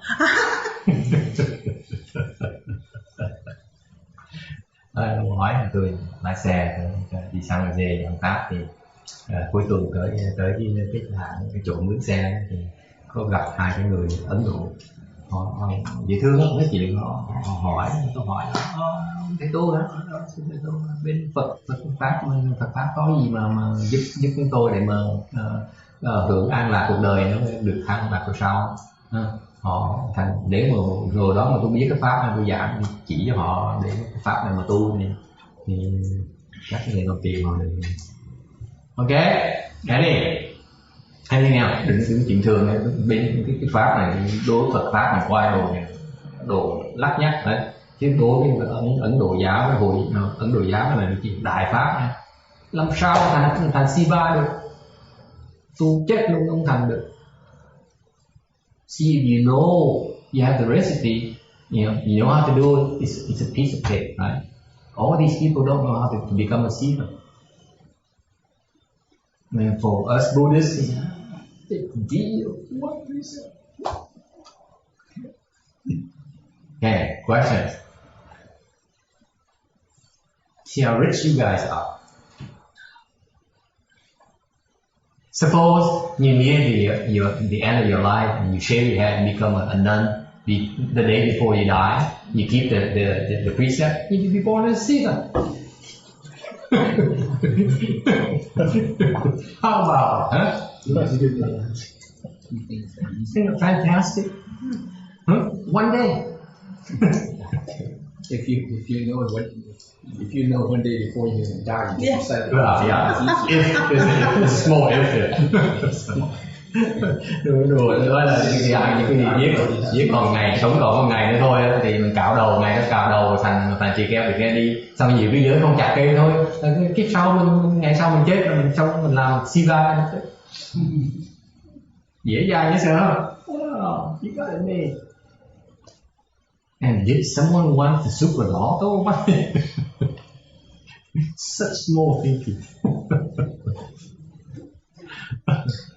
Okay. Any other questions? Tới giờ 3 o'clock. Time is up, guys. Okay. Any other questions? Does it answer your question about the cutting down tree thing?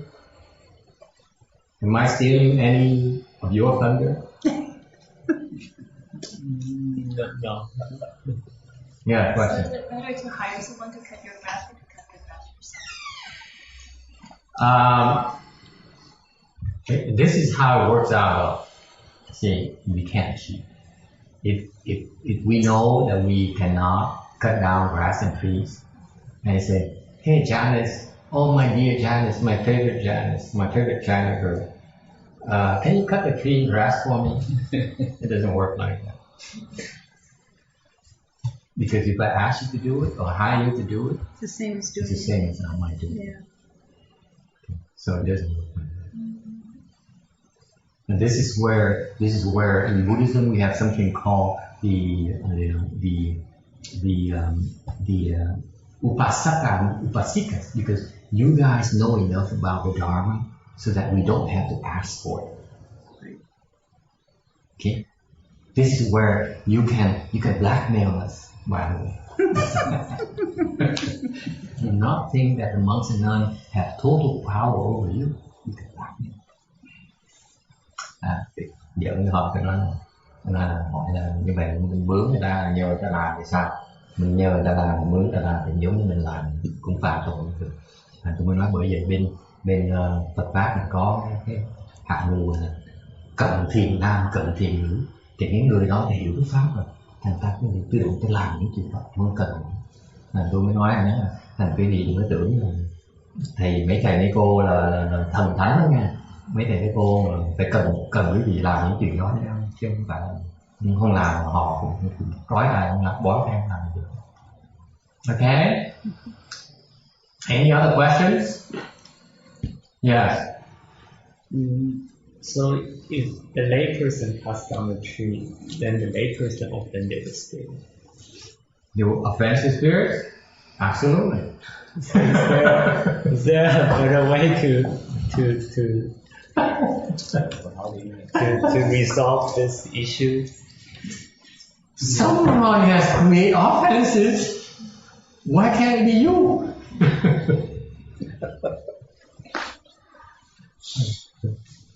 Câu hỏi là bây giờ có những người tại gia đã cắt cây thì có phải người tại gia tạo tội hả? Cái đương nhiên không cây tạo tội. Nhà người ta tới phá nhà người ta mà cái đòi không có tội sao được? Không phải thôi. Ý nhất quý vị bị tội thì tôi luôn bị tội thôi. So what's your point? It's your problem. I'm thinking you can just keep the tree there because some people will mind. But if we create the offenses while we're a layperson, are we redeemed or forgiven when we become a Laton person? No. No. You create options. Your problem. So don't cut down trees. That's right. Just don't cut down trees. Okay, especially big ones. The small ones are okay, by the way. The small one is don't let me correct it because I don't want to get in trouble. It's not okay to cut down trees. Okay? I'm on your side. Because in particular, the bigger trees, be extremely careful because you're dealing with the big names. They have spiritual powers. Let me tell you, they can get real nasty. It turns out, when you see a big tree, the Buddhists, the savvy Buddhists, they will go and offer flower or incense. Oh, Because the street spirits love flower and incense, they love fragrance. You rich, you will offer Chanel number 5. Tôi nói là bởi vậy đừng cẩn thận những người thân, những cây lớn mà có linh thần, tụi nó thần thông dễ sợ. Okay. Thành đừng chọc nó giận một thì nó ngược lại.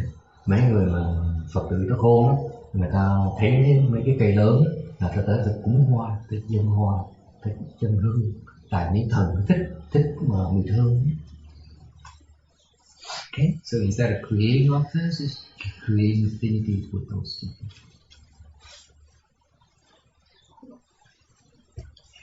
I have Yeah. a comment.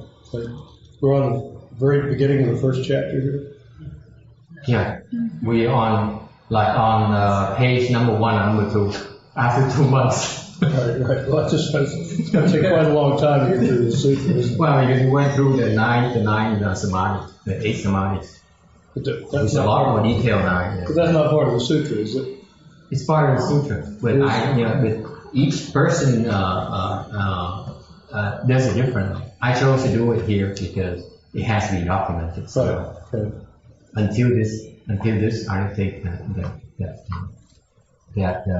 my pupils have a good understanding of these samadhis. I didn't.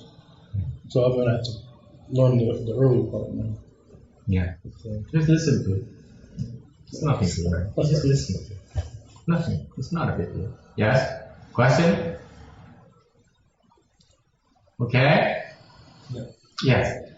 It's 3 o'clock on Sunday afternoon, folks. What's the matter with you? Huh? It's time to go. I can't believe it. Yes. I was just wondering that you said in that by the second dhyana your pulse stops and your heart stops. Your breath stops and your pulse stops. I don't have a sense that my pulse or my breath stop. So what? Don't believe me. Huh? What would I think? Is there maybe like a, Huh? or is it maybe that just they slow down? You could try this. Put yourself in a coffin, head high coffin, and enter second dhyana and see how long you live. That's the ultimate test. What do you want from me? I should explain things. I don't know what they are. Okay? Okay. Yeah. It's also at the third dhyana, fourth dhyana also starts. So all the Yeah, so you can find out eventually. Eventually. Or by the time we reborn. Yes. Question? right, back to the trees. If you save a tree, if you plant a new little seedling tree, are you not making points with the spirits by creating a new home for them eventually? Yeah, sure. So You're doing a good can thing. work You want in to plant reverse trees too. is a good thing. You Yeah. save the earth as well, by the way. See? Yeah. Hỏi anh ấy trồng cây thì sao những cái tốt, cái vừa trong tương lai sẽ có cung điện cho tụi thần lớn nó sống, mà bây giờ cũng giúp cho quả đất nữa, đỡ bị ô nhiễm không khí. Good thing to do. Yeah. This is why we study the principles, so that we know what the right things are that we can do. Sure. For more reasons than one. It's our choice. Okay? Any other questions? Yes. Thưa thầy, mà cắt cây thì bị nhức đầu, vậy thì sống thành chứ mà núi lửa thì là thành núi, thành đất, thành biển đó. Phạt là tại vì cái gì? Tùy nhân duyên khác nhau. Tùy nhân. Mình đừng có xúc phạm người ta. Cái quan trọng gì cái pháp này đừng xúc phạm người ta. Xúc phạm có nhiều cách xúc phạm, thì mỗi cái cách xúc phạm có cái hậu quả khác nhau. So the question he has is so if you create offenses with the tree spirits, you will get a headache. That's one of the retributions. But what about if you offend the fire spirits or the volcano spirits? Okay, their retributions are different. Okay. The point here is not to be stuck on the retributions. The point here is that we explain these things to you so that you understand that the universe has more players out there, and do not create offenses against these people, these beings. Because you do, you pay for it. That's the message. Okay? Pháp là đó, pháp là mình hiểu cái nào là tạo nghiệp, cái nào là không tạo nghiệp, để mình đừng có làm bậy. Mình có quyền làm bậy, không ai cấm nữa. Nhưng mà làm bậy phải hiểu làm bậy phải trả cái hậu quả. Okay. Any other questions? Yes. Maybe I can share the true story. A true story or a tree story? A true tree story. A true tree story. Okay. Daniel wants to share a true tree story. Please do. Okay. I heard from my dad that because he said that my grandma, like in later her life, she was just how do you say it, when it's like getting crazy. Demented. Yes. Yes. And then he said according to people that it started when she cut down a tree. And then she starts saying that the trees, it has blood, like it's supposed to be like white, the tree. Tree sap. Yeah, but she says it's red, and then since this that, is your great, your grandma now? Yeah. Who are you talking about? Yeah. Who passed away? Okay. Yeah. Can I translate for the Vietnamese mafia? I mean, yeah.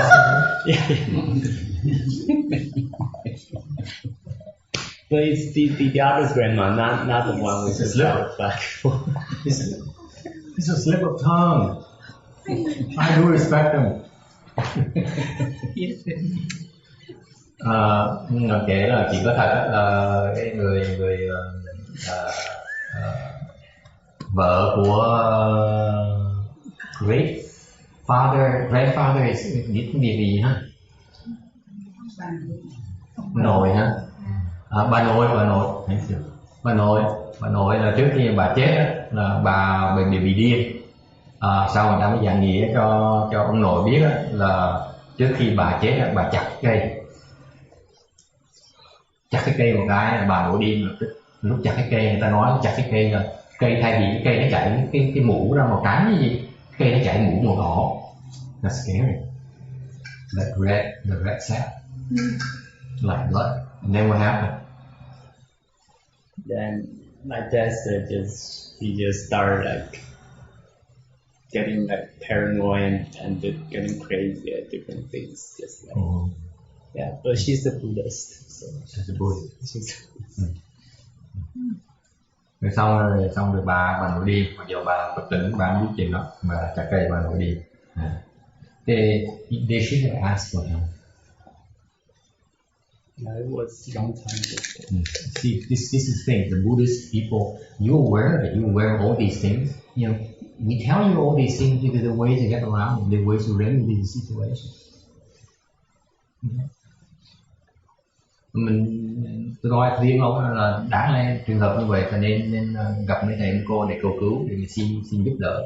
Tại vì bên Phật giáo mình á, mình diễn, mình nói những cái chuyện này để cho quý vị biết cái luật nhân quả thôi, để mà mình biết rồi thì mình thận trọng, mà lỡ làm bậy thì có cách để mà cứu vãn. Okay. What about cutting out the dead wood? What about cutting dead trees? Cutting dead trees is not a problem. Okay. You're not creating a problem, except for the insects, which is a different story. I don't know what was with today. Another precept. Nó nói là chặt cây chết thì sao? Tôi nói chặt cây chết thì không có phạm gì mấy thần cây, không có tạo những nghiệp gì hết, đều có thể tạo những cái nghiệp khác đối với những cái chúng sanh khác, những cái tụi mà những chúng sanh nó sống trong những cây chết, mình tạo nghiệp đúng không? Ngày nay đủ thi rồi để kể mấy chuyện đó. Okay. Every single thing you do carries a consequence. Be careful. Cái gì mình bất những cái hành động đều có cái hậu quả, phải cẩn thận một chuyện. Yes. Do banana trees attract more spirits? Banana trees have spirits there as well, but they tend to be on the not on the rich side. It's the larger trees that have the kings and the princes that you don't want to mess around with. Okay. Nói chẳng những cây chuối thì sao? Cây chuối thì nói cây chuối là cây nhỏ đến nổi tệ. Mình chỉ né cái lớn, mình sợ ngán cái lớn, là cái nó cần lớn chừng nào mình đụng chạm mấy người cần có thế lực thì nó phiền phức.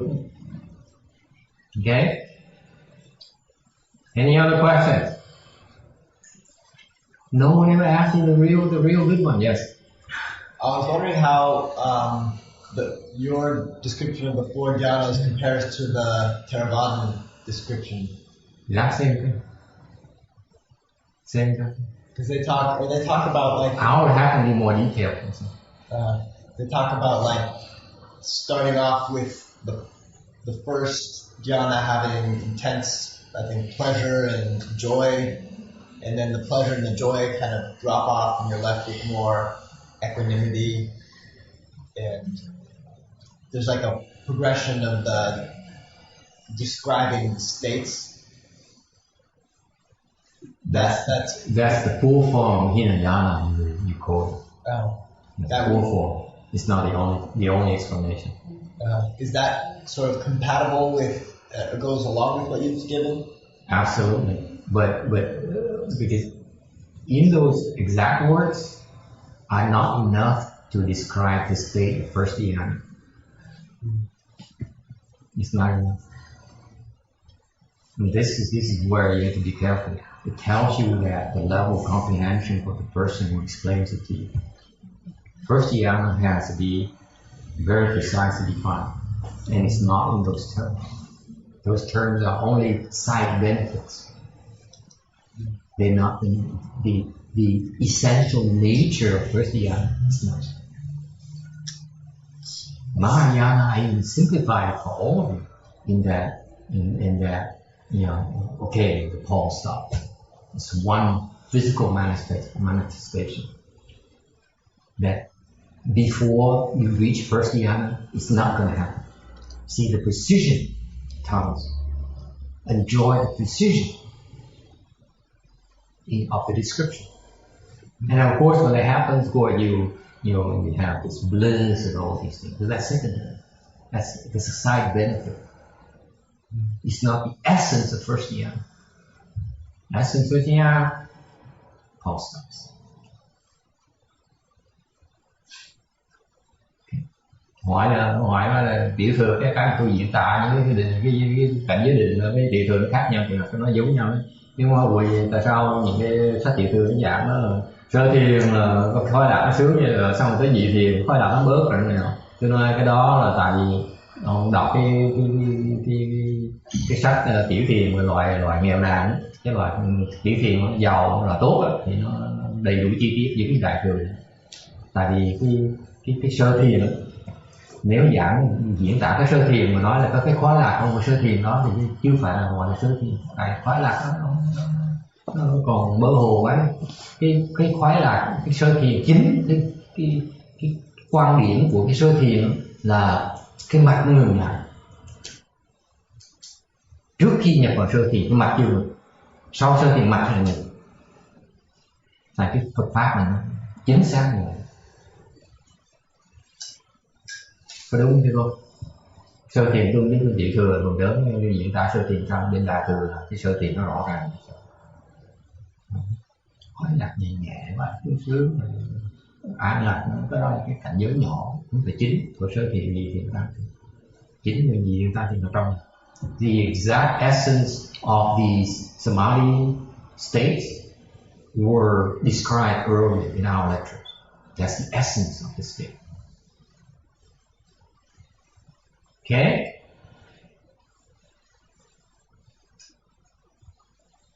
Any other questions? Okay. Do you want to announce our Saturday sessions? What for? This is a different level. We not bring competition to another. Okay. But that's nice. Ok, như vậy thì mình những ngày hôm nay, tại vì cũng chiều cũng 3 giờ rưỡi rồi quý vị. You guys are weird. When I was a left-home person, I would not be caught dead studying sutras on Sunday afternoon. Okay? Hôm đầu tư xuất gia, chiều chủ nhật làm gì làm, chắc chắn là tôi phải đi học học kinh rồi. Okay, just kidding.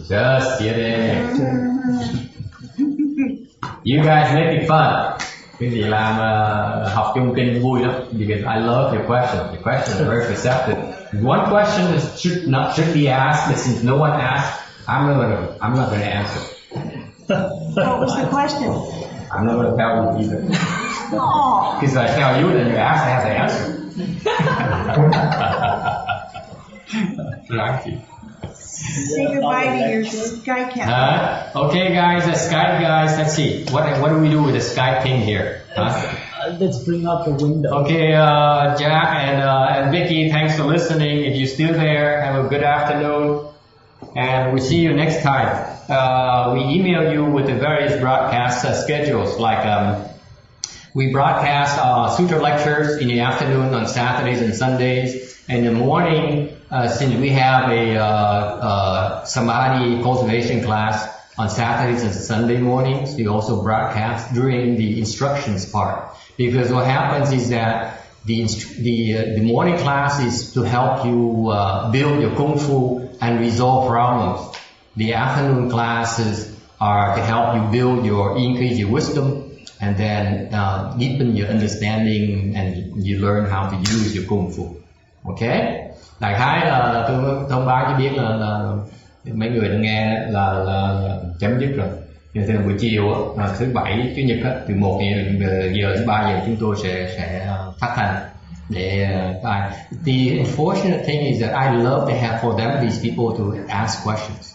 Is there a way for us to do that in the future? Tôi thắc mắc là trong tương lai những người vẫn nghe phát thanh có thể hỏi câu hỏi hay không? So we have to come up with something because those questions would be very interesting. For them to ask. Yeah, to ask and for us to answer. Oh, they can just talk, but they choose not to talk. Rồi thứ bảy buổi sáng thì có giảng về từ 10 giờ 25 tới 11 giờ, từ 10 giờ 25 tới hơn 11 giờ thì có giảng pháp. Tại sao về luyện công buổi sáng đó? Đều hai cái mục tiêu nó khác. Buổi sáng thì luyện công để tu định, thì tu định cần phải giải quyết vấn đề, quý vị bị kẹt, cần phải giải quyết những vấn đề đó. When you cultivate samadhi, you're going to be stuck. So the morning instructions are designed to help you resolve those issues. Okay, that's why we plan to broadcast them as well. Does it make sense, Walk? Because it's going to help people who want to cultivate, who do chant or Pure Land. You're going to be stuck, so they need help unstucking them. And the afternoon, buổi sáng thì cần cũng phát thanh như vậy. Còn buổi chiều thì sẽ phát thanh để mà giúp quý vị tu huệ thì hiểu biết nhiều hơn và biết áp dụng những cái công phu đó. Okay, we do transference right now. Bây giờ mình hồi hướng công đức xong mình về đi chơi.